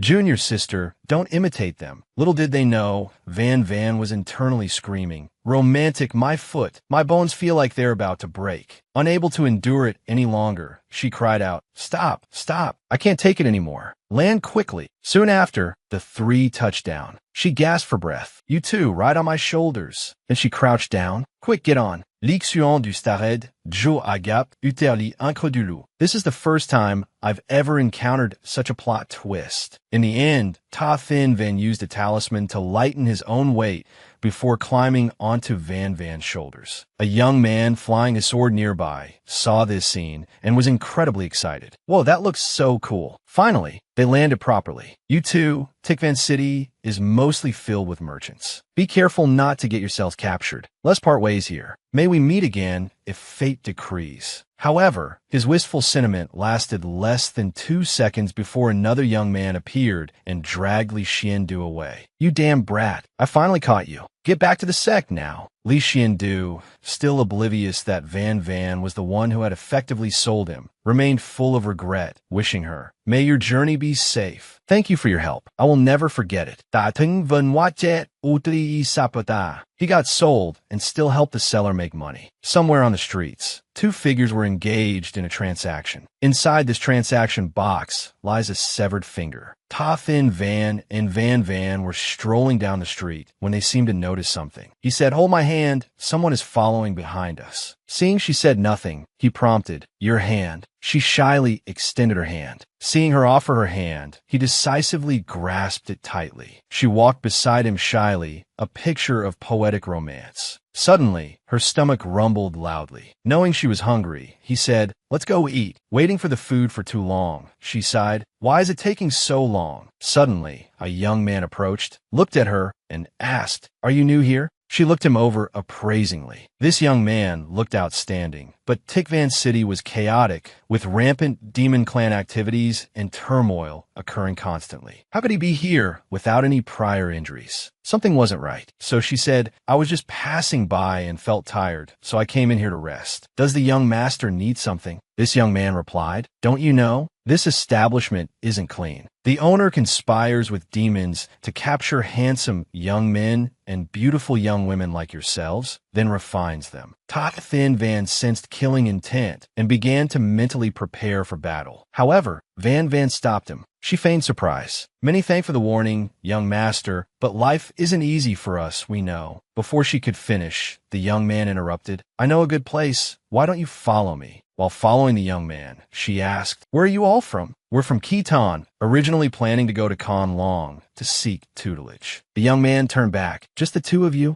She pointed aside. I also have my elder cousin. We arranged to meet here. If the young master doesn't mind, come with me, and then we can all go together. The young man followed behind enthusiastically. Today, I've caught 3 people, and rare cultivators at that. Selling them to demon cultivators will fetch a good price. Ta Thin Van also had thoughts in his heart. Tikvan City has ghosts and demons. Encountering them might be good. Upon arriving, Van said, My elder cousin is here. Could I trouble the young master to wait here for my elder cousin? Then, she pulled Ta Thin Van inside, while he followed reluctantly. Afterwards, she pretended to say to Ta Thin Van, Elder cousin, stay here and wait. I'll go with the young master alone. I can manage. Approaching the room's door, she saw 2 young men with scarred faces. She asked, Are you open for business? The 2 looked at each other and nodded. Then they called her over to a corner to talk privately. She thought to herself, just as I suspected, these 2 are human traffickers. Then she pointed towards Ta Thin Van and said, I want to sell the one on the right. The scarred-faced man asked, Why not sell the one on the left too? She pretended to sigh. That's my elder cousin. He's sick, can't be sold. They haggled back and forth for a while, settling on 300. She grumbled resentfully. I went through the trouble of coming all this way, and you only offer 300? You're trying to bully me, aren't you? All right, raise to 600 then. After that, he handed over the money immediately. As she stepped out, the young man asked, Where is your elder cousin? She pretended to cry. My elder cousin. After he smashed things in the shop, they detained him and won't let him leave. The young man asked again, How much compensation do they want? They demand 500 taels because everything inside was top grade. The young man handed her a few gold nuggets. Go get your elder cousin back. I see life isn't easy for you, so just take this, don't be shy. She continued her act, but I don't dare go alone. Young master, please come with me. Could I trouble you to help me go up to the 2nd floor and call my elder cousin while I take the silver to pay? All right, just leave it to me. Unhesitatingly, that young man stepped into the human trafficker's den. Very quickly, he was seized by the traffickers, letting out loud cries. Van, immensely satisfied, grabbed Ta Thin Van's hand. Let's run quickly. I've sold him. While they haven't reacted yet, hurry and run. Hearing this, he was utterly bewildered. Weren't we the ones supposed to be sold? How did it turn out the other way around? Suddenly, a purple arrow zipped towards them. However, Ta Thin Van swiftly pulled Van into an embrace, dodging the projectile. Examining the arrow, he recognized it was poisoned. The sight before her eyes horrified the young woman. It was fortunate Ta Thin Van had saved her just in time. Otherwise, her life would have been forfeit. From above, the demonic horde continued their frenzied assault, raining arrows down upon the 2 relentlessly. He had to carry her, running and weaving through the deadly shower. These petty villains are truly irritating, shooting so haphazardly. For some reason, she momentarily froze, then asked, What kind of demon tribe are they? They're half demons, part human, part demon. They are also the mixed bloodline that endures the most prejudice, the cheapest source of labor. As long as one provides them with food, they will obey. Hearing this, she quickly spoke to Ta Thin Van. Brother, let's make a deal. Although half-demons have lowly origins, they possess loyalty. As long as their master lives, they will follow orders eternally. So how about it? If you understand, then help me with one task. Kill their master. Noticing Ta Thin Van's silence, she beamed. So you agree. Ta Thin Van, you truly are kind. Following this, the 2 intentionally allowed the half-demons to bind and capture them. Upon entering, they were confronted by the sight of numerous bodies hanging, preserved like jerky yet still twitching, causing her to recoil in fright. Ta Thin Van teased, What's wrong? Do you still dare to proceed? Trembling, she retorted, Of course I dare. Nevertheless, anxiety gnawed at her. Internally, she questioned him. Can you still draw that sword of yours? Not certain. Well, are you skilled in combat? Not certain. What do you mean? Not certain about anything. Inside, she screamed, You're uncertain about everything. So why did you agree to this? However, it was quite clear Ta Thin Van hadn't actually agreed earlier. She began to formulate a plan. It appears the demon is a butterfly spirit, and butterflies fear fire. Burning wood should suffice. Furthermore, this place is gloomy, damp, lacks ventilation, and there are plenty of paper talismans around, so starting a large fire isn't entirely out of the question. As they ventured deeper into the cavern, a peculiar fragrance suddenly permeated the air, causing her breath to shorten and her heart to race. Oh no, my body is reacting to this scent. Seeing her struggle to walk, he positioned himself before her, conjuring a protective halo of light around them. Upon reaching the great demon's chamber, one of the half-demons announced, "We have arrived. You may enter now." Peering through the flimsy curtain, they discerned that a powerful female demon awaited within. Ta Thin Van remained composed, while she, fraught with panic, stole furtive glances at him. The woman within did not reveal her face, merely extending a hand and commanding, "Come here." As he prepared to step forward, she seized his arm. "I told you to slay the demon, not to sell your body." Yet, he simply tried to reassure her, "It's all right." However, the mistress within the bed desired the female captive to approach, not the male. Van was aghast. "Me?" At that moment, the great female demon revealed her face, parting the bed curtains. "Indeed, I wish to sample a woman, for men have grown tiresome. Come over here. Do not compel me to repeat myself." Van stood shocked and utterly bewildered. If this were the past, I would exclaim, "Elder sister, you are breathtakingly beautiful." But now, before she could even move, the great female demon swiftly ensnared her body with bindings, then pulled her back, dragging her onto the bed. Dazed by the killing intent permeating the air, she unconsciously murmured, "Big sister, you're so beautiful." But the great female demon was unimpressed. "Your appearance doesn't even catch my eye." Following that, Van found herself bound and suspended, unable to move an inch. Just then, Ta Thin Van stepped forward, asking, "Then what about me?" Then, with barely 2 words spoken, he struck, felling the great female demon instantly. Suddenly, Van snapped back to her senses. He inquired, "Is she still beautiful?"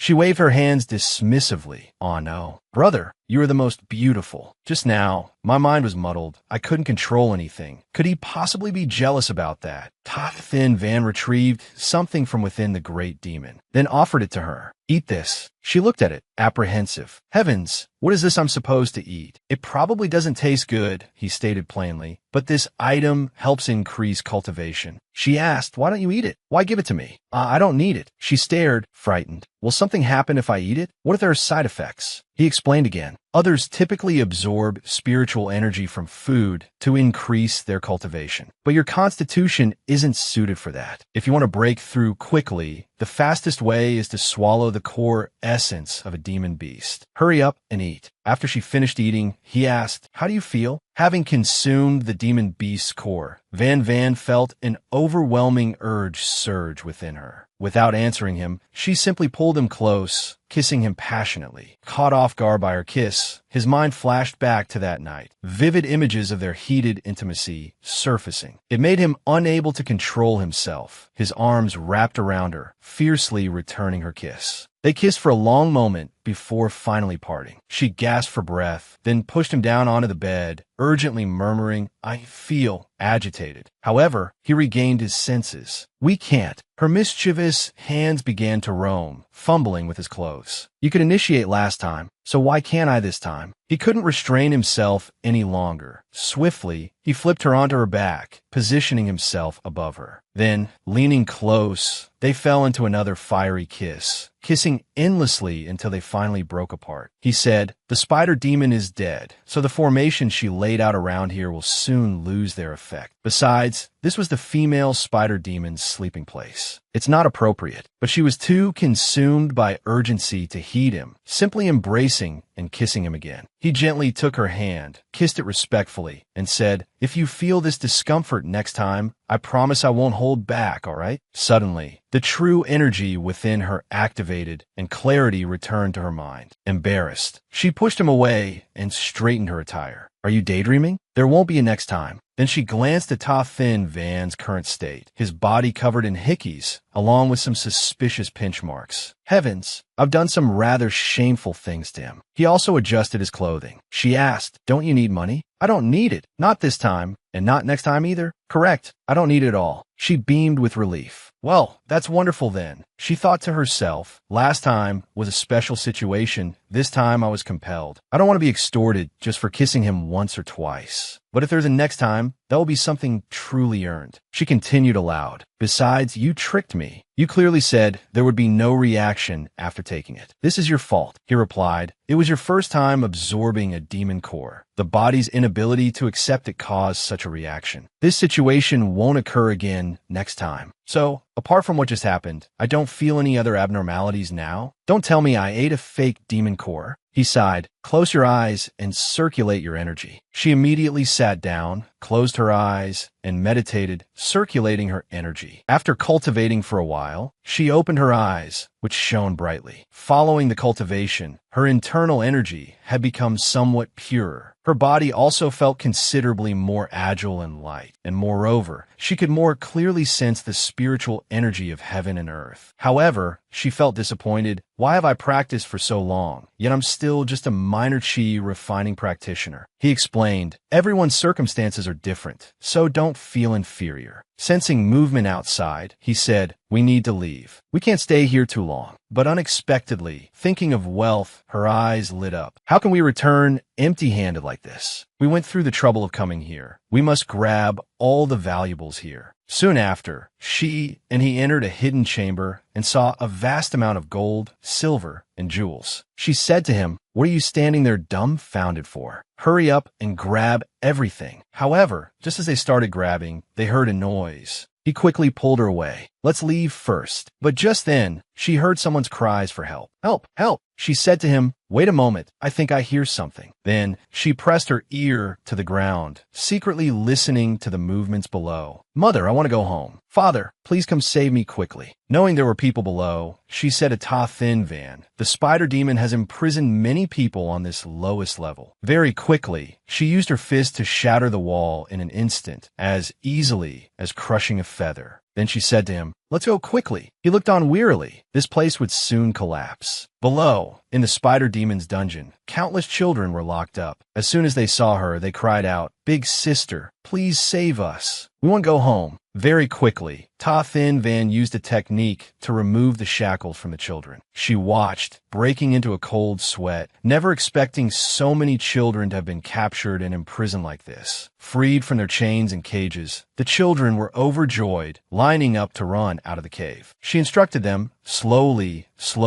Big sister will lead you all out. Don't push. Suddenly, a child tugged at her hand, saying, Big sister, wait a moment. She patted the child's head and asked, what's wrong? What happened? The child cried, to save us, a big brother carrying a sword was captured. He's still inside. Big sister, can you help rescue that big brother? He got caught by the demon because he was trying to save us. She turned to Ta Thin Van. I'll go save him. You quickly take the children and leave this place. My skills aren't as good as yours. So if something happens on the way, I can't protect these children. Protecting these children first is the most important thing. Hearing her words, he frowned, worried and unsure what to do. Just then, a young man, a disciple of the Pure Moon sect, stepped forward. Perhaps let me escort the children out. This was all due to my flawed strategy, carelessly falling into the demon's trap. I will take the children out. I hope you fellow cultivators can save my senior brother's life. She waved her hand. All right, leave the rescue to us. The two of them headed into the depths of the dungeon. As soon as they entered, they saw a young man bound in chains. She observed him and remarked, the spider demon seems quite interested in this man, but looking at his condition, he probably won't survive the night. Ta Thin Van quickly waved his hand, unleashing his energy. With his profound internal skill, the chains were swiftly broken, and the enchantment cast upon the young man also dissipated. Ta Thin Van intended to reach out and support the young man, but she had already swiftly moved to catch him. Let me handle this physical work. Ta Thin Van quickly circulated his internal energy, launched a palm strike, and recited an incantation for a moment, even while channeling his power to hasten their exit from the cave. But he still glanced over, watching Van supporting the other young man, and he was exceedingly displeased. Very quickly, the three of them escaped the basement level. Just as they got out, the basement collapsed behind them. At that exact moment, those half-demons discovered them and advanced. However, Van stepped forward and began negotiations. Do you fellows want to cooperate with me? Room and board provided, work 9 hours a day, 1 day off each month. Seeing the half-demons staring blankly, she waved her hand dismissively.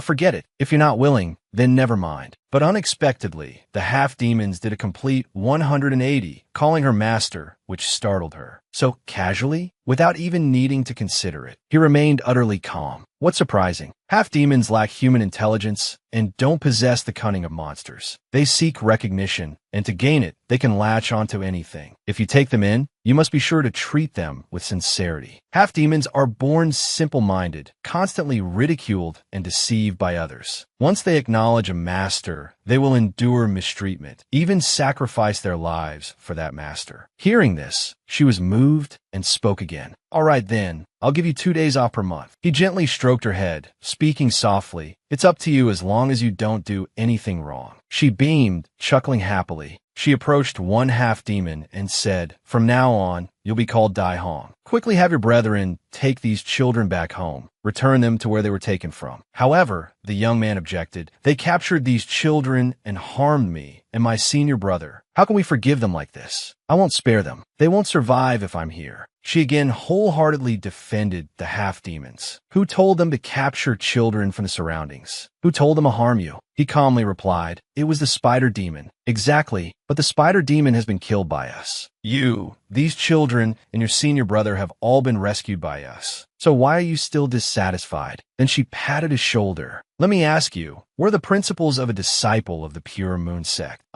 It's doing good deeds, not speaking nonsense, maintaining world peace, protecting the common people's tranquility. Correct? My persuading the half-demons is a good thing, right? Now I've convinced these half-demons to turn from evil to good and send these children home to make amends for their mistakes. Do you still want to kill them? Could it be that your Pure Moon sect has a tradition of killing? Or do you discriminate, believing half-demons are lowly creatures? The young man hastily denied it. We embrace all beings and do not discriminate based on species. Then he pointed at Ta Thin Van. Fine, I won't kill them anymore, but I need to personally escort these children, and he must come along too. Ta Thin Van was extremely dissatisfied. However, he couldn't refuse because she was coaxing and pleading, please go, please. Thus, reluctantly, he went with everyone to escort the children back. She stayed behind to watch over the senior brother from before. She let out a long sigh, then used a piece of wood to brush his hair aside to see who he was. Suddenly, she was jolted. Is this So Lam? Recognizing him, she jumped back startled, keeping her distance. Why is it this guy? What rotten luck. She recalled how the child earlier had cried, saying this very person had saved them. Otherwise, he wouldn't have been caught. She looked at him, lost in thought. So Lam inherently possessed a righteous heart. He was a kind person. If she didn't intervene, he would die from excessive blood loss. Then, she recalled the principles and sighed uncomfortably. In any case, it didn't concern her. In the novel, he threw the original owner's corpse to the hungry ghosts. Even though he disliked the original owner, she couldn't accept him letting the original owner meet such a tragic end. So, she sat down on the ground, crossed her arms indifferently, and decided not to save him anymore. But suddenly, So Lam let out a cough, coo-coo. Then he coughed again and again,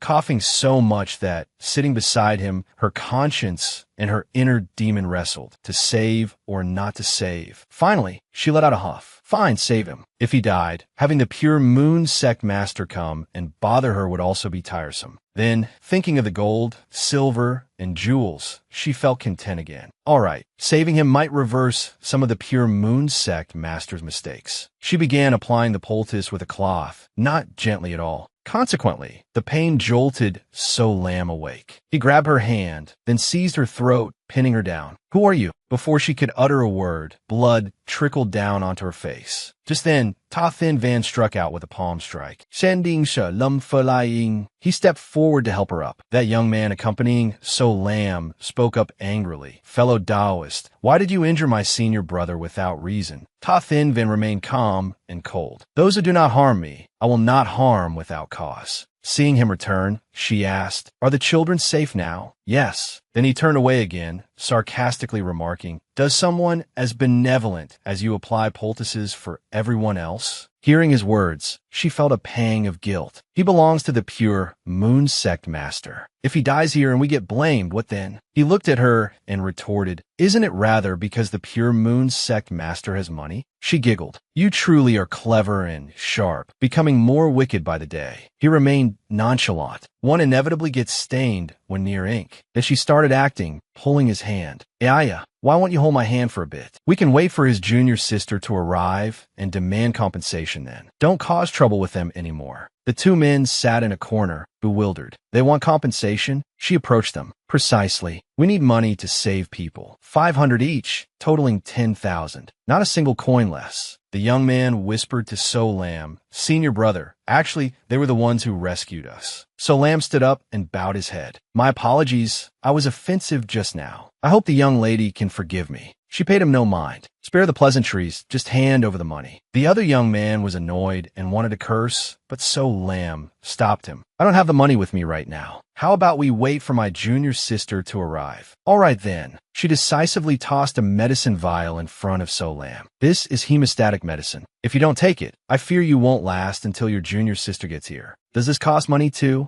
Of course. You think it's free? This old lady knows how to calculate. The two young men sat in the corner, looking at her, utterly bewildered. They had never met such a pragmatic woman. She turned to Ta Thin Van. Tell me, am I very wicked, right? He replied with utmost calm. Still good. She pouted again. What's so good about it? Isn't that just pointing fingers at me? Annoyed, she pinched his arm teasingly. The young man nearby, seeing the two of them, applied medicine while speaking to So Lam. This fellow cultivator truly has a peculiar taste. That woman is greedy and self-serving, not even half as lovely as my junior sister. How can anyone like her? So Lam watched Van laughing happily and thought to himself, indeed, she's quite ordinary, but why do I feel such a strong sense of familiarity? A moment later, So Lam's junior sister approached. Senior brother, I've come to rescue you. Seeing So Lam injured, she became anxious. Senior brother, what happened? Who harmed you like this? The young man beside them explained. We fell into an ambush while capturing spider demons. Senior brother ended up like this, saving us and the children. So Lam interjected. It has nothing to do with them. It was my own carelessness. Sister, please give all the spirit stones on my person to that young lady for me. She saved both me and two twin, so we must thank her. Van was overjoyed, her eyes gleaming with anticipation as wealth was about to pour in. Tan Chi Yuan reluctantly handed the spirit stones to Van. She looked on disdainfully. Oh, so this is all your senior brother is worth? Dun Ji Win Eo, don't talk nonsense. My senior brother is priceless. Van stated bluntly. Then just pay me the listed price. The total is 10,000 plus the spirit medicine he just took. Altogether, 15,000. Hearing the price, Tan Chi Yuan shrieked. Are you extorting us? Van remained calm, asking, ask your senior and junior brothers if I'm extorting you. The two young men helplessly replied, not at all. So, she approached Tan Chi Yuan. Or perhaps you think your senior brother isn't even worth 10,000. Then give me 10 spirit stones. I'll consider it saving a blade of grass. Anyway, if your conscience isn't troubled, it doesn't matter much to me. Forced, she gritted her teeth and handed the spirit stones to Van. Upon receiving the money, Van cheered up again. The medicinal pills your senior brother used. Do you want to buy more? I don't care. Besides, the medicine from our Pure Moon sect is very good, and it's free. But the business opportunity couldn't be missed. Van continued her sales pitch. She brought out all her treasures. 1 bottle for 5,000, 2 for 8,000, 3 for 9,000, plus a free bottle of body lotion. Are you sure you don't want any? In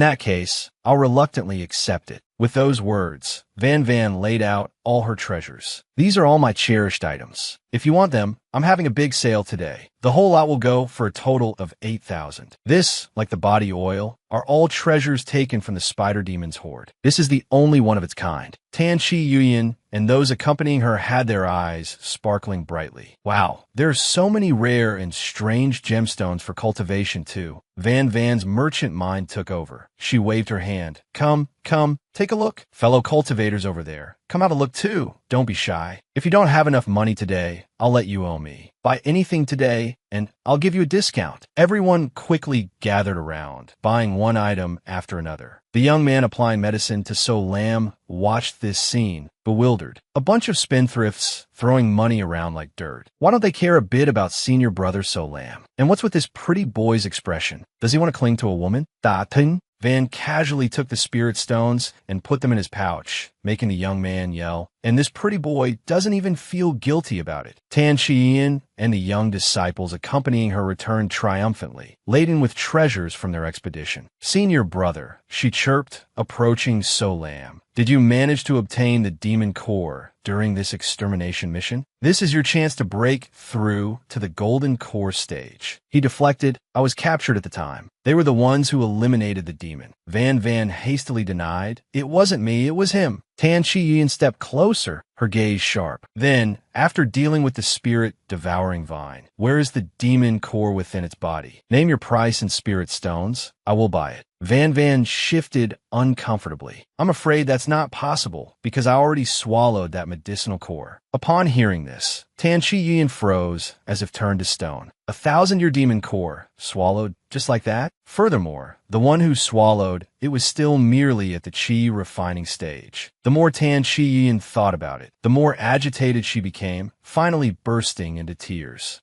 How could you be so wasteful of such a heavenly treasure?" Van inwardly recalled the original novel's plot. So Lam was supposed to venture deep into the demon's lair searching for a missing disciple, slay the beast, obtain the golden core, and ascend to the nascent soul realm. But now, that crucial demon core had been swallowed by her. Not only had she completely derailed the original storyline, but she had also managed to extort 100 million from the male lead just for staunching his wounds. She clung to Ta Thin Van's arm, declaring defiantly, "Since we killed the demon, whether I want to consume its inner core or throw it away is my business." "I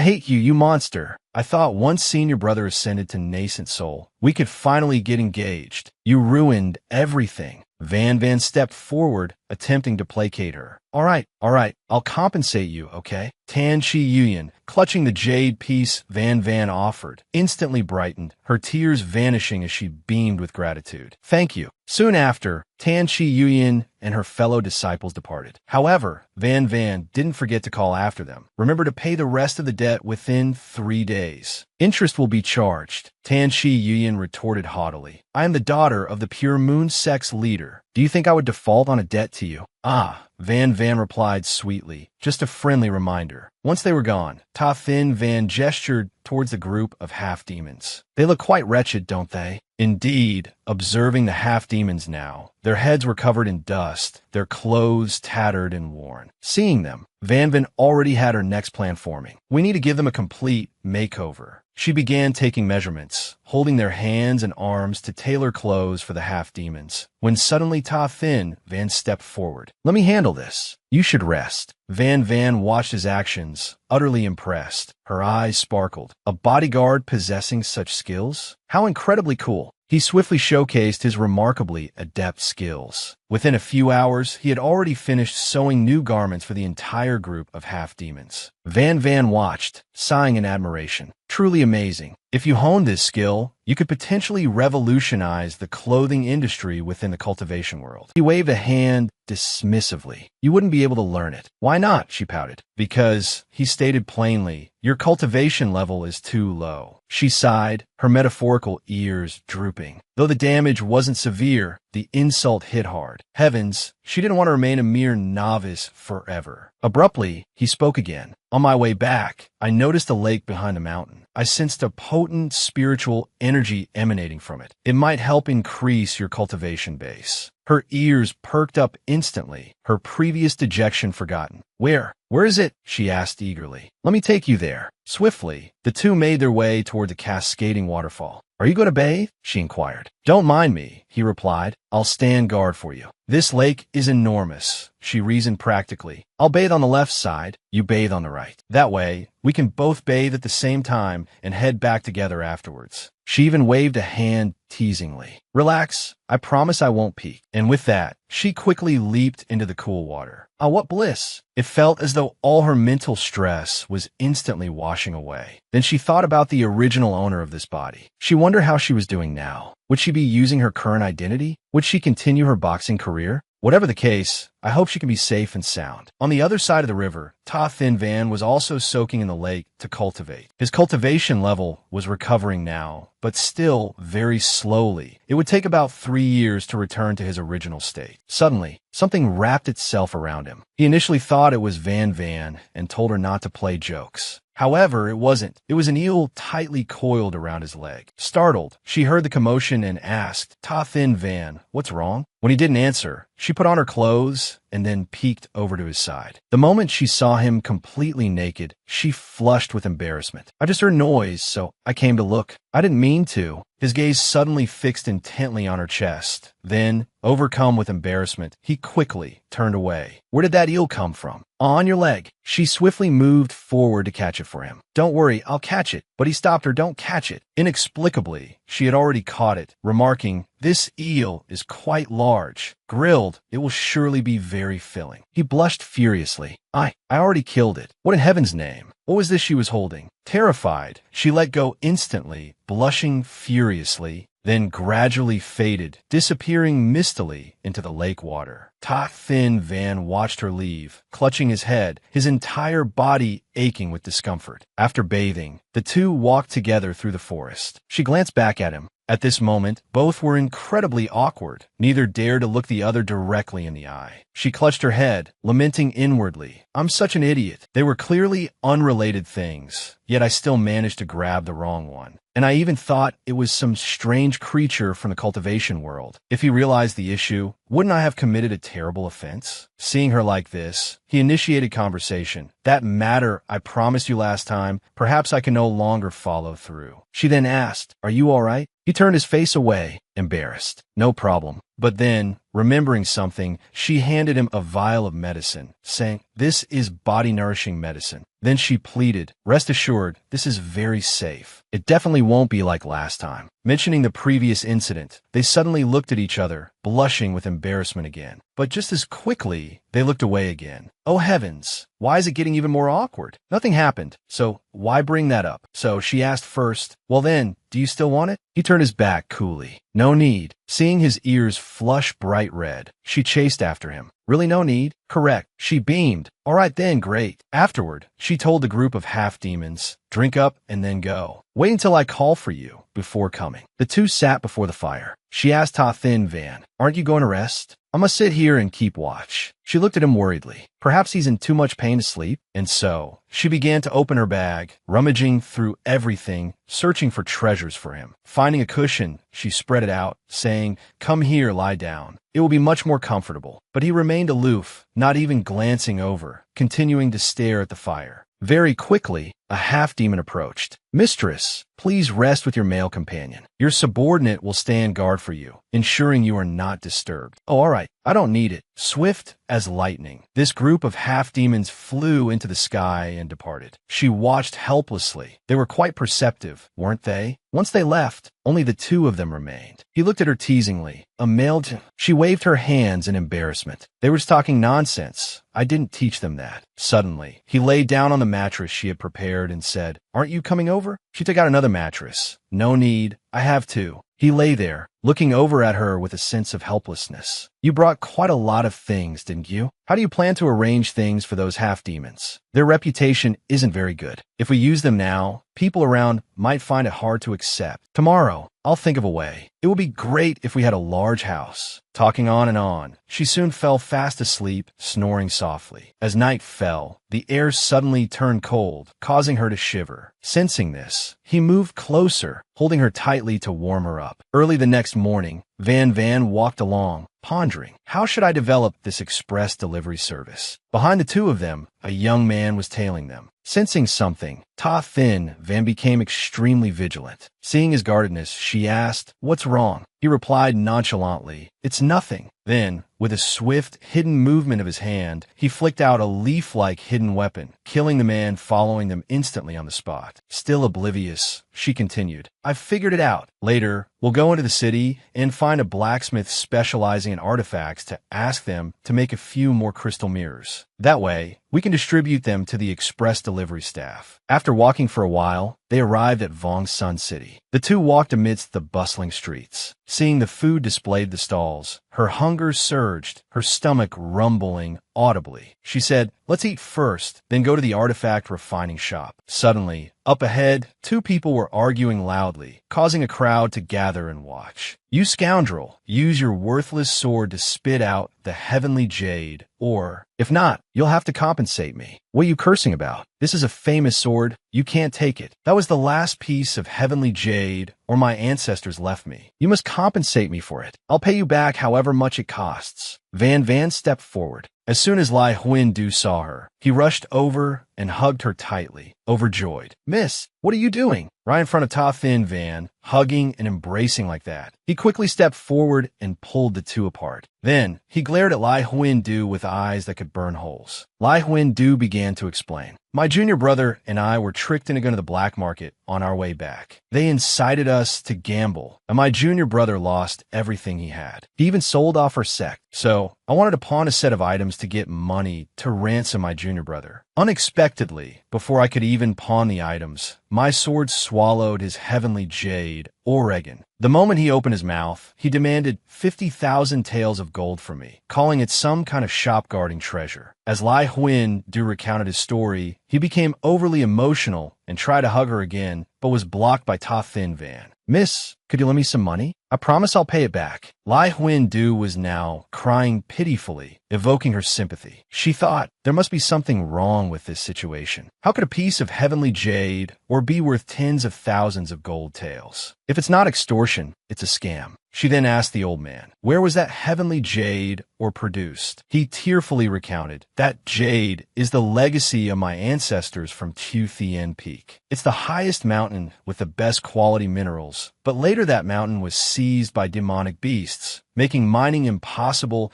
and causing my family's business to decline. Because of that piece of jade, my son traded his life to retrieve it." Lai Huan-Du wailed, "Stop your crying. I'll compensate you, all right?" The old man also yelled back, "How will you compensate? You don't have a single coin left, yet you talk so big." "I'm serious. I just need to drive away those demonic beasts, all right? That old man is really hard to understand, isn't he? But what if you run off? How would I find you? Before you leave, your friend must stay here." "What a headache," Van said. "All right, fine. You stay here, let us go. Let's go up Tu Thien Peak to eliminate the demons. We'll be back before dark. We'll also help get your junior brother out, don't worry." Beside her, Ta Thin Van wore an expression of extreme reluctance. As they walked, Ta Thin Van quipped sarcastically, "You really are quite kind-hearted." She retorted slyly, "Look at him, what does he resemble?" Behind them, Lai Huan-Du waved goodbye repeatedly. She said mischievously, "Look, doesn't he resemble my house?" He turned back, imagining a house perched atop Lai Huan-Du's head, and felt weary. She continued her calculations. "We'll deal with the old man's situation first, then go to the casino to win back his junior brother. And the house deed too. That way, not only will we have a house, but we'll also gain 2 free laborers. But I feel this matter isn't that simple. You should consider it carefully. Do you know Vong Sun City's other name? Scam City. 2 years ago, Vong Sun City was fertile land, and its people lived prosperous lives. But with no one managing it, the seeds of disaster were sown. Later, someone came here, and open night markets, casinos, anyone could scam others or be scammed. Every day, many cultivators lost everything. It didn't matter if you were human, demon, fiend, or immortal. Once you came here, you had to abide by its rules. That's how the reputation for trickery came about. They provoked a formidable person who threw the entire Vong Sun City into chaos with a single sword strike. The city lord had no choice but to seek help from the sections. Only then did that person leave Vong Sun City. Since then, they no longer operate casinos openly, scamming passing cultivators. So now, they appear amicable on the surface, but inwardly, they are still the same. Anyone unaware of the situation is 8 or 9 times out of 10 likely to be deceived. After hearing his account,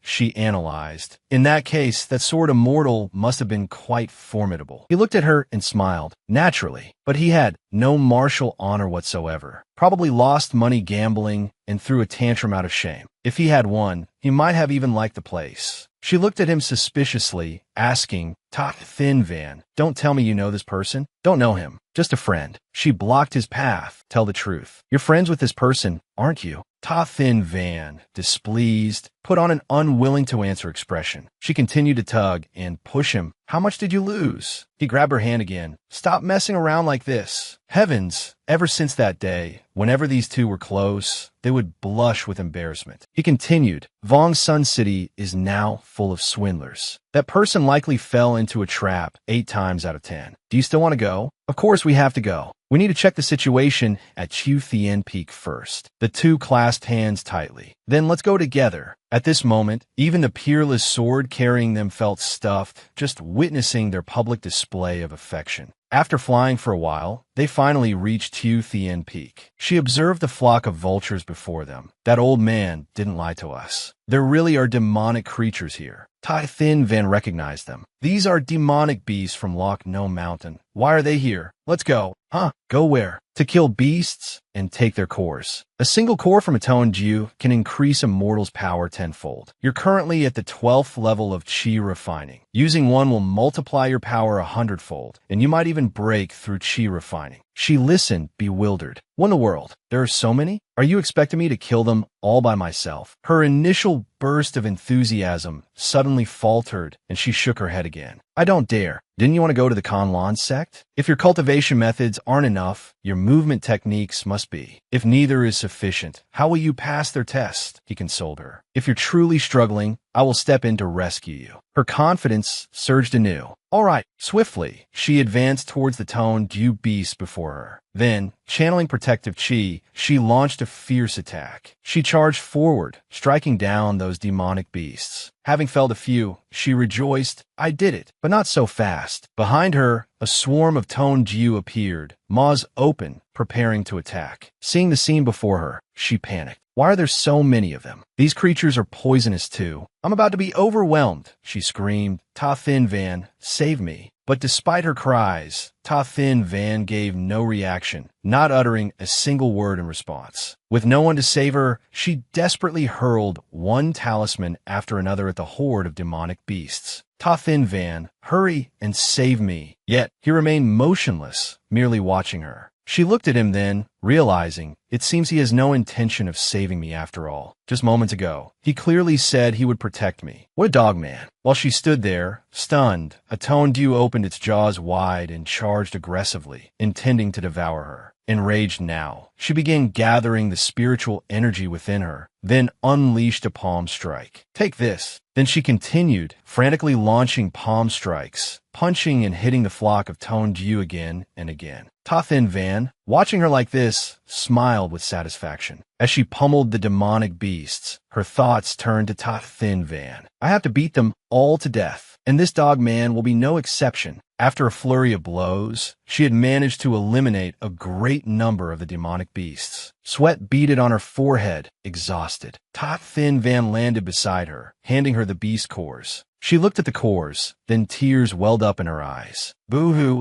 His brow furrowed in confusion. Why are you crying? Then she lunged forward, punching him furiously, cursing between blows. Dogman, dogman, helpless. He let her strike him, not daring to resist. Once the frantic beating subsided, they sat on the ground in opposite corners. Having vented her frustration, she asked, all right, now explain yourself. He simply uttered 2 words, regulate breath. Quickly, she followed his instruction, sitting down to meditate and cultivate. Soon after, she looked at herself in astonishment. Have I broken through Chi refining to foundation establishment? That's right. Cultivators must overcome their fear to advance a level. Van May, you must never entrust your life to anyone else. No matter who it is, you mustn't. You can only trust yourself. Hearing his words, she thought silently, he's right. On this path, he's the only one protecting me, so I just assumed he would always come to my rescue. But if he weren't here, how would I protect myself? I never even considered it. He gently rubbed her head, comforting her. Besides, while I was beside you, I cast a protective charm, ensuring they couldn't truly harm you. Realizing the truth, she turned back shyly and asked, Did it hurt when I kicked you earlier? It's easy enough to say it hurts. Just don't deduct it from my pay, all right? Before they knew it, Tan Chi Yuyan and So Lam had approached. Why is it you two again? We received news that man-eating demonic beasts were on Chu Thien Peak, so we came along this way to eliminate them. As soon as she finished speaking, she gasped, startled by the sight of demonic beast corpses strewn everywhere. Heavens, what is this? Did you actually kill all these demonic beasts? Ta Thin Van took Van Van's hand and said, "We were bored with nothing better to do, so I gathered some demon cores for her to play with. Take them, consider them candy." Tan Chi Yuyan listened, utterly petrified. Heavens, demon cores were so precious, yet he spoke of them so casually. Van Van looked at him, thinking to herself, other people borrow flowers to offer to Buddha, but he directly plucks the flowers from Buddha's own backyard to offer them. She then acted coyly, holding out her arms. "Carry me." Very quickly, Ta Thin Van lifted Van Van onto his back. Tan Chi Yuyan watched, practically fuming. "So cheesy and flashy." Van Van asked, "Are you jealous? If you're jealous, come over here." Asking a man to carry you in broad daylight. Truly shameless. "Ah, so you mean it's acceptable if a woman carries someone, is that it?" With that, she clambered onto Tan Chi Yuyan's back, shouting as she rode, "All right, let's go." Tan Chi Yuyan was too furious to retort, almost wailing, "Get down, you rotten, shameless thing. Who wants to carry you? Get down immediately." The two young men watched, speechless and helpless, unsure what to say. Feeling utterly provoked, Tan Chi Yuyan grew angry and drew her saber. "Don't you push me too far." Then, Tan Chi Yuyan drew her sword with a shing. "You wicked woman, I'm going to kill you." Van Van abruptly changed the subject. "When are you going to pay back the money you owe me?" At the mention of the debt, Tan Chi Yuyan immediately lowered her sword, her killing intent evaporating as she ducked behind So Lam. Van Van explained, "This Chu Thien Peak is a jade mining mountain belonging to an old man in Vongsun City. His family's fortune declined because it was ravaged by diamond vultures. So we came here to assess the situation." She stepped forward, handing Tan Chi Yuyan a demon core. "Since you also received the news, you handle this matter. Take this demon core back for your report. After you've dealt with it, we'll regroup." Tan Chi Yuyan took the demon core, confused. "Regroup for what? Since where are you so kind-hearted?" Van Van beamed. "I'll teach you how to make money. Just listen to me, and I won't pursue the debt you owe me anymore." Dun Ti Win looks skeptical. "You're not tricking me, are you?" Van Van handed her a pile of items to earn her trust. "Take all of this. Do you believe me now? If I dare trick you, just have your senior brother give me a taste of his sword to shut me up." Tan Chi Yuyan accepted the items and turned away. "Fine, take the IOU first, lest you call me unreliable again. Coincidentally, we also need to go to Vongsun City. Let's go together, darling." Tan Chi Yuyan tugged at a ring on her finger. As she did, an incredibly luxurious flying boat materialized before them. This caused Van Van's eyes to widen and her jaw to drop in sheer amazement. "Dun Ti Win Zi Mai U De Li Nun Jian." Country bumpkin, aren't you getting on? Or do you expect me to carry you aboard? Seeing the magnificent boat, Van Van beamed with delight. "Ta Thin Van, hurry up and get on. We don't have to endure those harsh winds anymore." Ta Thin Van, feeling a prickle of pride, retorted, "It's fine, I can use my sword." But no sooner had the words left his mouth than his sword seemed to vanish, perhaps daunted by the thought of carrying two weary passengers. A chill seemed to run down Ta Thin Van's spine. Why do I suddenly feel so left out? And so, ultimately left with no alternative, he relented and stepped onto the boat. Aboard, a lavish spread of delicious food awaited, which Van Van tucked into with immense pleasure. She looked at the pastry, thinking to herself, "Sitting in this boat is truly wonderful. I want one too." Then she turned to Ta Thin Van and said, "If you get the chance, you should buy one too. This way, we won't have to endure the wind anymore." "How amusing," Dun Ti Win Sai. This treasure-lung boat costs no less than 1,000,000 spirit stones. Can you two afford it? Hearing this sent a shock through the two young people. What in the world? Thus, Ta Thin Van turned and pretended to lecture Van Van. One shouldn't be overly ambitious. After completing their task and returning, just as they met Van Van again, Lai Huindu knelt down. "Thank you, young lady. Thank you all for helping me. I will never forget this great kindness." Tan Chi Yuyan explained, "The demonic beasts you killed were all captured by these people. They were tamed and then released at Chu Thien Peak. After the beasts devoured people, they would go collect the treasure artifacts and sell them for money." Lai Huindu understood upon hearing this. "So the old master also poisoned my tea?" wanting to steal my sword. Fortunately, you two arrived in time. The taste of that tea was exactly the same as the tea my junior brother drank before. Because he drank that, he was muddled and signed the contract, losing the match. Van Van comforted him. It's all right. We will go redeem your junior brother. Lai Huin Du worried. But we don't have that many spirit stones. How can we redeem him? Van Van was full of determination. Who said I'll use money? I will win. No money needed. Tan Chi Yuyan yelled. I knew you had no good intentions. Always saying that taking me along would earn big money. Turns out you're taking me to gamble. I really shouldn't have believed your devilish words. Van Van turned back to explain. You're wrong. Putting down money is gambling. I'm not putting down money, nor am I betting any items. So how is it gambling? Then she continued enthusiastically. Just now, while strolling through the streets, I overheard that we can participate in the flying sword competition. The top 5 winners, and those who bet on them, can all receive prize money. The 4 of us will participate. 1 person buys in, and from there, we earn 2 shares of the money. Lai Huin Du said, Young lady, you may not know,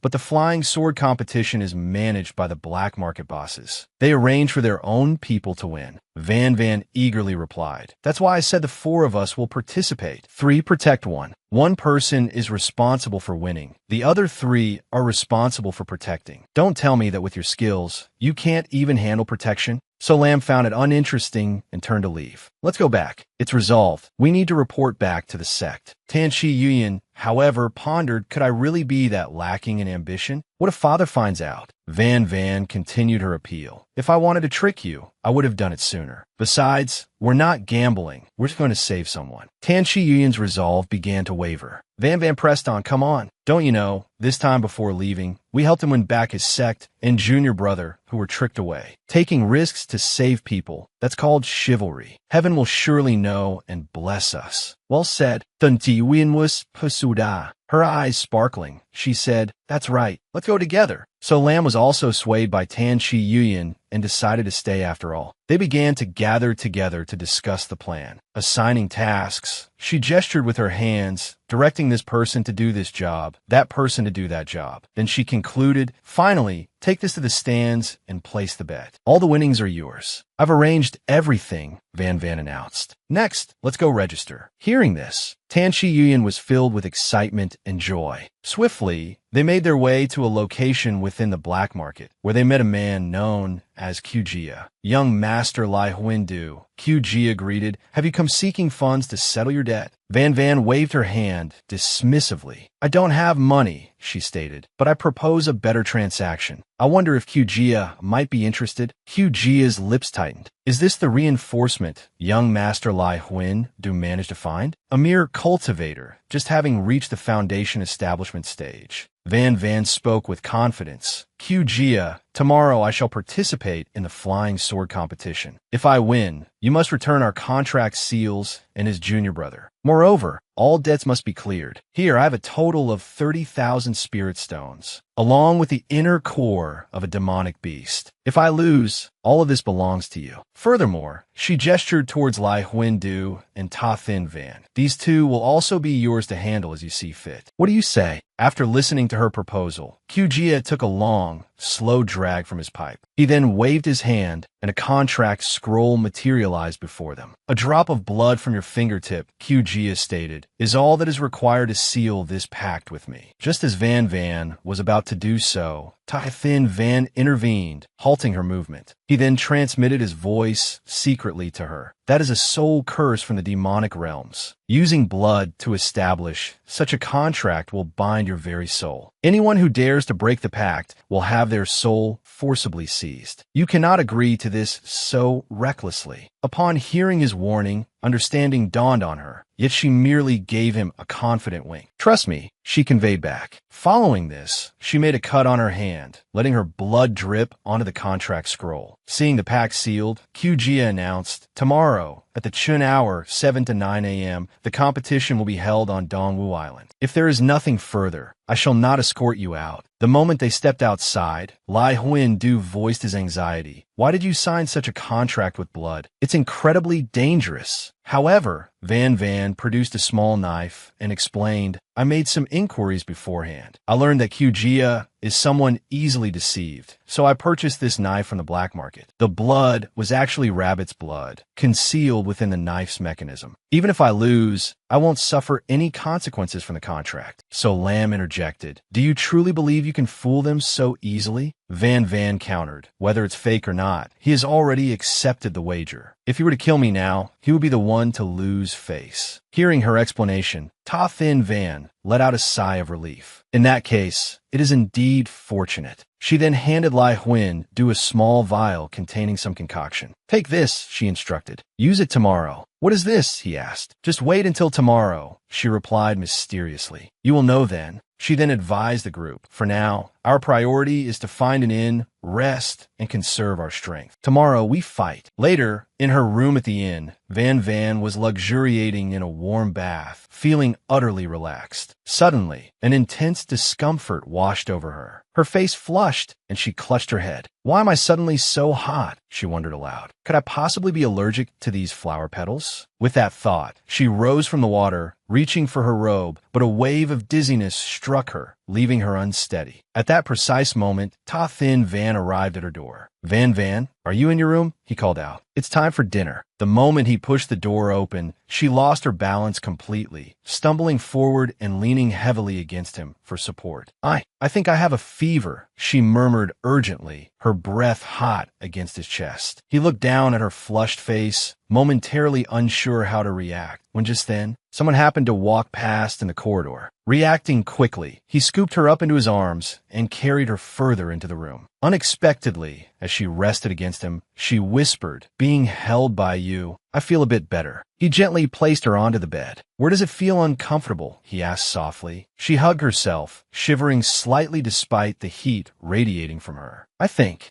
I might have been poisoned, she stammered, by those flower petals in the bath. His gaze shifted to the bathtub. How could the bathwater be problematic? He mused internally. His suspicion immediately fell upon Kyujia. It's highly probable Kyujia tampered with it, leading her to be in this compromised state. He picked up one of the floating petals and sniffed it cautiously. This petal seems ordinary, he murmured. It doesn't appear to be poisonous. Van looked up at him pleadingly. Brother Ta, she urged, please feel my forehead. I truly have a fever. I wouldn't deceive you about this. He placed his hand on her forehead, beginning to probe and check her condition. At this moment, her body felt exceedingly strange, as if something was controlling it. Right now, she truly wanted to throw herself at him. As he was examining her, he asked, What nonsense are you thinking about? Let me get you a glass of water. However, she pulled him back. What I want isn't water. Then, she pushed him onto the bed, gazing at him for a few seconds. She moved forward and kissed him passionately. He responded with equal fervor, and just like that, one above, one below, they became entangled. Breathing heavily, he paused to check. Let me take a look first. But she didn't stop. He pressed her down. Lie still, let me see. Noticing a tattoo-like mark on her abdomen, he used his spiritual energy to investigate it. Seeing him probing for so long, she wondered, why isn't he doing anything? Is he really just going to look for a bit? He asked, are you still uncomfortable? Still very hot. He pondered, this didn't seem like poisoning, but rather being afflicted by a curse resulting from cultivating heterodox demonic arts. With no other choice, he pulled the bed curtains closed. Let's continue. Then, moving close to her, he took her hand and said, continue doing what you want. And so, two people, a man and a woman, on a single bed, what happened next, everyone must understand. Once it was over, the mark on her abdomen vanished. He called her name, Van. Then he added, it's nothing, I just wanted to call your name. Afterward, he continued to kiss her passionately. Don't be like this. I might lose control again and accidentally drain your cultivation. He began to guide her. Condense your spirit, gather your chi, and guide it into your Dantian core. This will help elevate your cultivation to a higher level. She sat down, meditating and cultivating according to his instructions. Somehow, perhaps because the spiritual energy was too strong, the entire bed collapsed with a crash. Seeing Ta Thin Van pinned under the wooden bed frame, she panicked. Are you all right? She pointed at him, stammering. I didn't mean to. Can you teach? Then came a barrage of questions. Are you still okay? Does it hurt badly? Let me find a physician. What was this worry about? That her eyes remained glued between Ta Thin Van's legs like that. Seeing him remain silent, she grew even more frantic. Surely there won't be any lasting effects, right? If by chance it leaves some ailment, I'll have made a terrible mistake. He stood up calmly, saying, I'm fine, it just hurts a little. Very quickly, he recited an incantation. After finishing, his clothes were neatly rearranged. She pointed to the collapsed bed, asking, Can you fix the bed too? He swiftly recited the incantation to repair the bed, but it was only half fixed. My cultivation has all been drained by you. So, the male lead had now reverted to the state before his unsuccessful tribulation crossing, devoid of cultivation. How helpless, all because of a single moment of lost control. Van looked at him, feeling incredibly guilty. I'm truly sorry, he calmly said. It's all right, but inwardly knew the reason. I wanted to use the utmost yang energy to force the poison out of her body. Never thought I wouldn't succeed and even have my cultivation completely drained. In the end, it was all expelled outwards, creating a massive shockwave. But luckily, a portion of the poison was drawn out too. No loss. He placed a hand on her shoulder reassuringly. It's okay, don't dwell on it. Seeing him being so generous towards her, she exclaimed in surprise. To be able to say such words after going through this, truly magnanimous. Seeing her just standing there frozen, he pinched her cheek and said, My dear, don't look anymore. I'm fine. All that matters is that you're all right. But what about this bed? Do we have to pay for it? Let me find Lai Huindu and tell him to come fix the bed. She hastily pulled him back. Don't. Let's just pay for it. It's too embarrassing. But he was resolute. We mustn't waste money. Lai Huindu entered, also exclaiming in shock, My goodness, what kind of cultivation were you two doing to break the bed? At the mention of it, Van flushed with embarrassment, while Ta Thin Van remained composed. Cultivators must naturally be diligent. Lai Huindu looked puzzled. Why did you seek me out? Why didn't you use your own magic to fix the bed? He replied calmly, I wanted to see how your divine restoration technique fares. Then he pointed to the bed. This half here, I've already restored it. Lai Huindu looked at the sparkling, restored section of the bed before him. His fighting spirit ignited. Wow, he restored the bed so beautifully. I can't lose to him. I can handle this level. Very quickly, the bed was restored to its original, intact state. Lai Huindu wore an expression of immense satisfaction, while Van was overjoyed. That's great. We don't have to pay anymore. However, Lai Huindu then realized something and looked at the two of them, asking, Wait, were you two cultivating together? She scratched her head, flustered. He called me to eat and conveniently taught me some techniques. Lai Huindu continued to offer, Miss, if there are any techniques you don't understand, you can find me. I can teach you. Ta Thin Van pushed Lai Huindu aside. My unique secret arts are not something you can teach. Then he firmly pushed Lai Huindu outside. The two were silent for a moment, then looked at him and burst out laughing, because the two of them had been occupied before coming out to eat. Only one bowl of noodles remained. She looked at the bowl before her, deeply moved. Well then, letting her eat, Ta Thin Van turned to leave first. She called him back and asked, Do you want to share? And so, very quickly, the two of them shared and finished the entire bowl of noodles. After eating, they began to sit, drink wine, and converse. She poured wine for him and said, I got this from that boat the other day. Drink up quickly. It would be a waste not to finish it. Ta Thin Van merely took the wine cup and drank, yet the sheer force of his handsome aura created a tremor. She looked at him, blushing. What is this? Heavens, too beautiful, especially his hands. So, she quickly drank her cup of wine and calmed herself down. Mustn't think wild thoughts, must regain composure. Ta Thin Van saw Van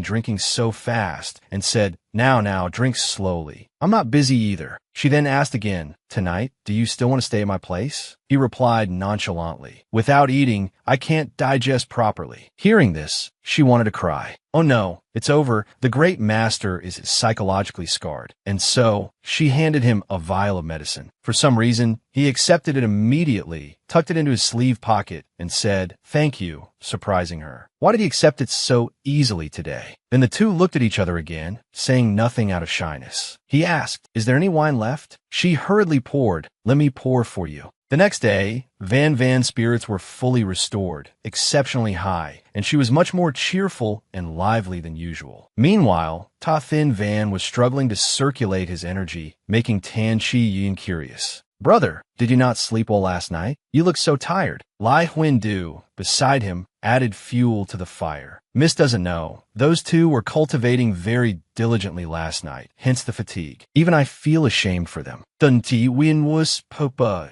Cultivating. Then Tan Shi Yuyan trembled with anger, pointing at Van Van and cursing inwardly. This woman is not only greedy for money, but also boy crazy. How dare she do that to Ta Thin Van? Van Van turned her face away, avoiding Tan Shi Yuyan's furious gaze. Tan Shi Yuyan stepped forward and asked, "You haven't told us what we need to do yet. And how is that vial supposed to be used? Open the vial now." As soon as Tan Shi Yuyan opened it, a foul stench spread everywhere. What is this? A biological weapon for killing people? Why is it so disgusting? Van Van closed the bottle cap again and said, "Previously, I got some information from passers-by that the guards are all demon hounds. Therefore, when the time comes, Ta Thin Van and I will ride the sword together. You and senior brother will provide cover for us. This thing can be used to overwhelm the sensitive noses of those demon hounds." Upon hearing this, Lai Huindu was incredibly excited. Perfect, one like for that. Ta Thin Van and So Lam also looked at her with admiring eyes. A moment later, Ta Thin Van returned, holding the registration tokens and distributing them to everyone. They split into two groups, the Earth group and the Spirit group. She received her token. Overjoyed, "We have the top 3. Let's go." Very quickly, Van Van flew up on her peerless sword, heading towards the competition site. As soon as the surrounding people saw her, they started murmuring, "What is this? Heavens, a woman competing? How interesting." Standing nearby, Ta Thin Van heard this and became extremely displeased, immediately releasing a wave of killing intent that made the surrounding men cry out. "Cut it out, old man. It's just a very ordinary sword, after all." She paid no mind to what others were saying and asked, "Are you all right? Do you want me to compete with the peerless sword? Do you need a rest?" He smiled gently. "There's no need." She continued to worry about him, forcing him to reply, "I'm perfectly fine right now, really." Sitting on the sword, she couldn't shake off her worry. He definitely can't endure the torment of this competition. He looked at her,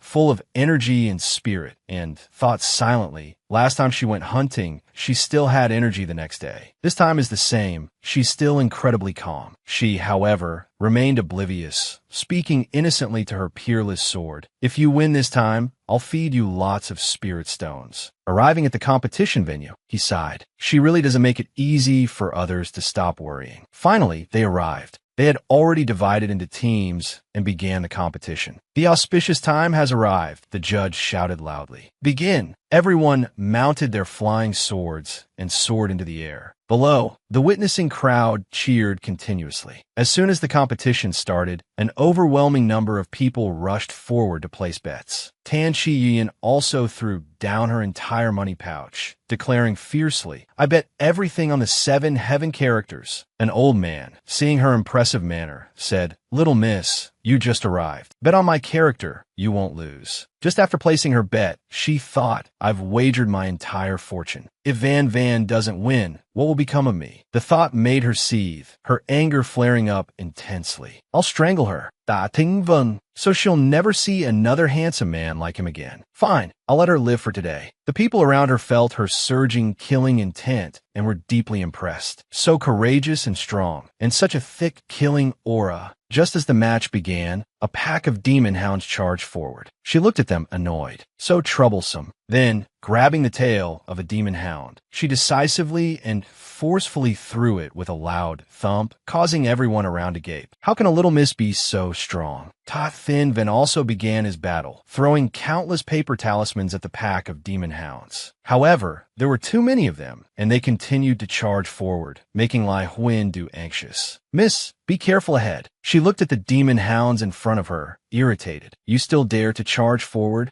With 2 words, she continued to deliver a merciless punch, shouting, "Get out of the way." Ninth Master, watching the scene at home, was so furious. He gritted his teeth and snapped a medicine pestle in half. A bunch of useless trash. After a flurry of punches and blows, somehow Ta Thin Van ended up with a bump on his head. She asked worriedly, "Are you all right?" He started to sway unsteadily, making her cry out, "Don't die. Hang in there." He said nothing, simply pulling her into an embrace to recharge his energy. Held by him, she grew flustered. "I told you to hang in there. not hang in there like this. Blushing, she wanted to pull away, thinking inwardly, he doesn't look like he's dying in this state, and the competition is still ongoing. We should still be wary of others chasing us. But no, he pulled her hand back again. Enough. The sword has eaten its fill. She asked, are you feeling any better? He gazed at her with a gentle, warm expression, his eyes filled with deep affection, and murmured, Seeing this, she blushed. What kind of expression is that? The sword has eaten its fill, but you still haven't said if you're okay, right? He then hugged her tightly again, causing her to become flustered once more. Da ting veng. The competition is still going on. Control yourself a little. So many eyes are watching us. I'll die of embarrassment. Somehow, his injury worsened to the point of a nosebleed, making her worry so much she froze like stone. It's gotten this bad already? Just from a sword riding contest. He ended up like this? He calmly wiped away the blood, saying, it's just a small matter. She handed him a spirit stone. Eat this to replenish yourself a bit. However, he took her hand, looked at it for a moment, then licked it, saying so sweet. This made her utterly mortified. What is this? So many people are watching. Inexplicably, his nose was still bleeding. Good heavens, snap out of it. My hand just grabbed the tails of several demonic wolves. How could it be sweet? She asked. You ate the supplement I gave you, right? That's right, I ate it. He continued, but rest assured, I won't do anything strange. She looked at him, sighing inwardly. I didn't expect his self-restraint to be this strong. He looked at her, hair disheveled, body glistening with sweat from the battle, and found her even more adorable, feeling incredibly excited inside. She looked at him, breaking into a cold sweat. Why is he getting more and more excited? At the end of the final match, Ta Thin Van and Van Van emerged victorious. Everyone was overjoyed, showering them with praise. After the battle concluded, the two walked down a corridor, the atmosphere thick with awkwardness. She glanced down between his legs and hesitantly asked, is that feeling any better? His face darkened with embarrassment at the question, and he lamented inwardly, this is probably the most mortifying moment in my 300 years of cultivation. Just then, Tan Shi Yuyan ran over joyfully and hugged her. We won. We won 8,000 spirit stones. After receiving the prize money, each clutching a hefty pouch, they were ecstatic. We really hit the jackpot this time. I never expected the prize money to be this much. Just then, Lai Huan-Du's junior brother approached, deeply grateful. Thank you all for your help. We will never forget this kindness. If in the future. But before he could finish, Van Van's eyes lit up. Is it a stone gambling den over there? Lai Huan-Du's junior brother waved his hands dismissively. I think we should head back. That isn't a place you should go. Besides, we just came out of there. But no, Van Van strode forward confidently. Let's go. Everyone behind them gaped, eyes wide. What in the heavens? Yet Ta Thin Van remained perfectly composed. Her fighting spirit surged. Let's go make some money. She quickly stepped into a shop. As soon as she entered, an assistant greeted her. Miss, this little spirit mountain, nurtured by heaven and earth, produces spirit stones that are twice as good as those outside. If a valued customer, like you can open one, you'll surely strike it rich. 5 gold for one try, 1 piece. Open it, and whatever good thing is inside belongs to you. She was quite generous, handing over spirit stones and saying, give me 1 piece. Then, taking Ta Thin Van's sword, she said, let me borrow this. He looked at her and understood her intention. She wanted to use the unique properties of his peerless sword to probe for high-grade spirit stones. Watching her quick and clever actions, he thought to himself, why didn't I think of this before? After probing with the sword for a moment, she declared, I want this piece. As expected of the peerless sword, this was indeed a rare, top-grade spirit stone. She continued probing this stone, then that stone, her skill astonishingly impressive, truly a master. This time, she reaped a huge harvest and was overjoyed. Stepping outside, Tan Shi Yuyan was also incredibly excited. That's real skill. Where did you learn it? You're just too amazing. Van Van, brimming with confidence, replied, I'm amazing, right? Then, she handed Tan Shi Yuyan a bag of stones, saying, wasn't it fun making money today? Don't you want to make even more? Dun Ti Wien Look Wadi. Oh, no need. I'm scared. Scared my father will find out. Van Van continued her devilishly persuasive pitch. It's not gambling. It's just that I want to become a merchant, but I lack the funds. So, I don't want to borrow that pile of money from you. Just leave it with me temporarily. Wait until I make money. Then every month I'll pay you corresponding interest. That way, you don't have to do anything and can collect a sum from me each month. What could be better? Dunti, we enlisten, boo-woo, my money, entrusted to you? Van continued her analysis, drawing her ally in further. It's not giving it to me, it's investing capital. Let's say you invest these 8,000 now, and I hold on to it. Every month, you'll receive 800. If tomorrow I earn more, you'll receive even more. Just think how much you'll have after a year. And after 600 years, how much more? By then, everyone will gaze upon you with eyes full of admiration. Van then took out paper and a brush. We can write up a certificate to maintain our relationship going forward. Tan Chi Yuyan, completely persuaded and mesmerized by this point, said, "There's no need. I trust you." Afterwards, she even gave Van a jade pendant, instructing, "This is for you. If you ever encounter danger, you can use this to get directly to the Tin Noyet sect." Van, equally generous, gifted her a high-quality fragrant pouch in return, free of charge. Tan Chi Yuyan was deeply moved. "Thank you." With their business concluded, they began to bid each other farewell. "All right, let's head back then." After Tan Chi Yuyan and her group departed, Lai Huin Du stepped forward. "Miss Van, what about our contract?" She held up the contract. "This, you mean?" He stepped closer. "Yes, thank you, Mississippi. However," she snatched it back, "I never said I would return it. Winning that battle cost me quite a few items and spirit stones. In short, you all need to figure out how to compensate me." Lai Huin Du pleaded tearfully, "Miss, please don't tease us further. This sect, although it's said to be bankrupt, it was entrusted to us by our master before he passed away. If we hadn't been framed by a traitorous spy, we would never have mortgaged our sect's foundation." She gave a sly, mischievous wink. "I want your sect. I never said I wanted to drive you out. Right now, I need a place to conduct business, so just lend me this sect. Not only will you not have to leave, but you'll also receive money from me each month." Lai Huin Du and his junior brother exchanged glances, visibly moved upon hearing this. Wow, money every month. Thus, Lai Huin Du asked excitedly, "Might I ask what business Miss intends to conduct here?" Ta Thin Van and I will establish a courier service together, specializing in having half-demons complete low-level missions. Hearing this, the two young men turned and walked away without hesitation. "Well then, miss, you just hold on to this sign for now. Wait for us to earn enough money to redeem it. Farewell for now." Heavens, why did they turn away so coldly? It left her bewildered. She hadn't expected this venture to fail. Ta Thin Van explained, "You can't blame them. All right, within the 6 realms, half-demons are the least welcomed. Anyone associated with them will be despised, let alone those who come from prestigious orthodox sections. They would agree even less." However, she didn't give up. "I once promised the half-demons that I must give them a place to belong. What is said must be done. Besides, I also believe they will come back because they currently have no money." He looked at her with a warm smile. "All right, I'll listen to you on everything." And indeed, just like that, Lai Huin Du and his junior brother returned in a flash. "If we agree, how much money will we get each month?" she exclaimed in surprise. "My, you returned rather quickly," she said enthusiastically. "Everything is ready. Let's begin. My money-making plan officially begins."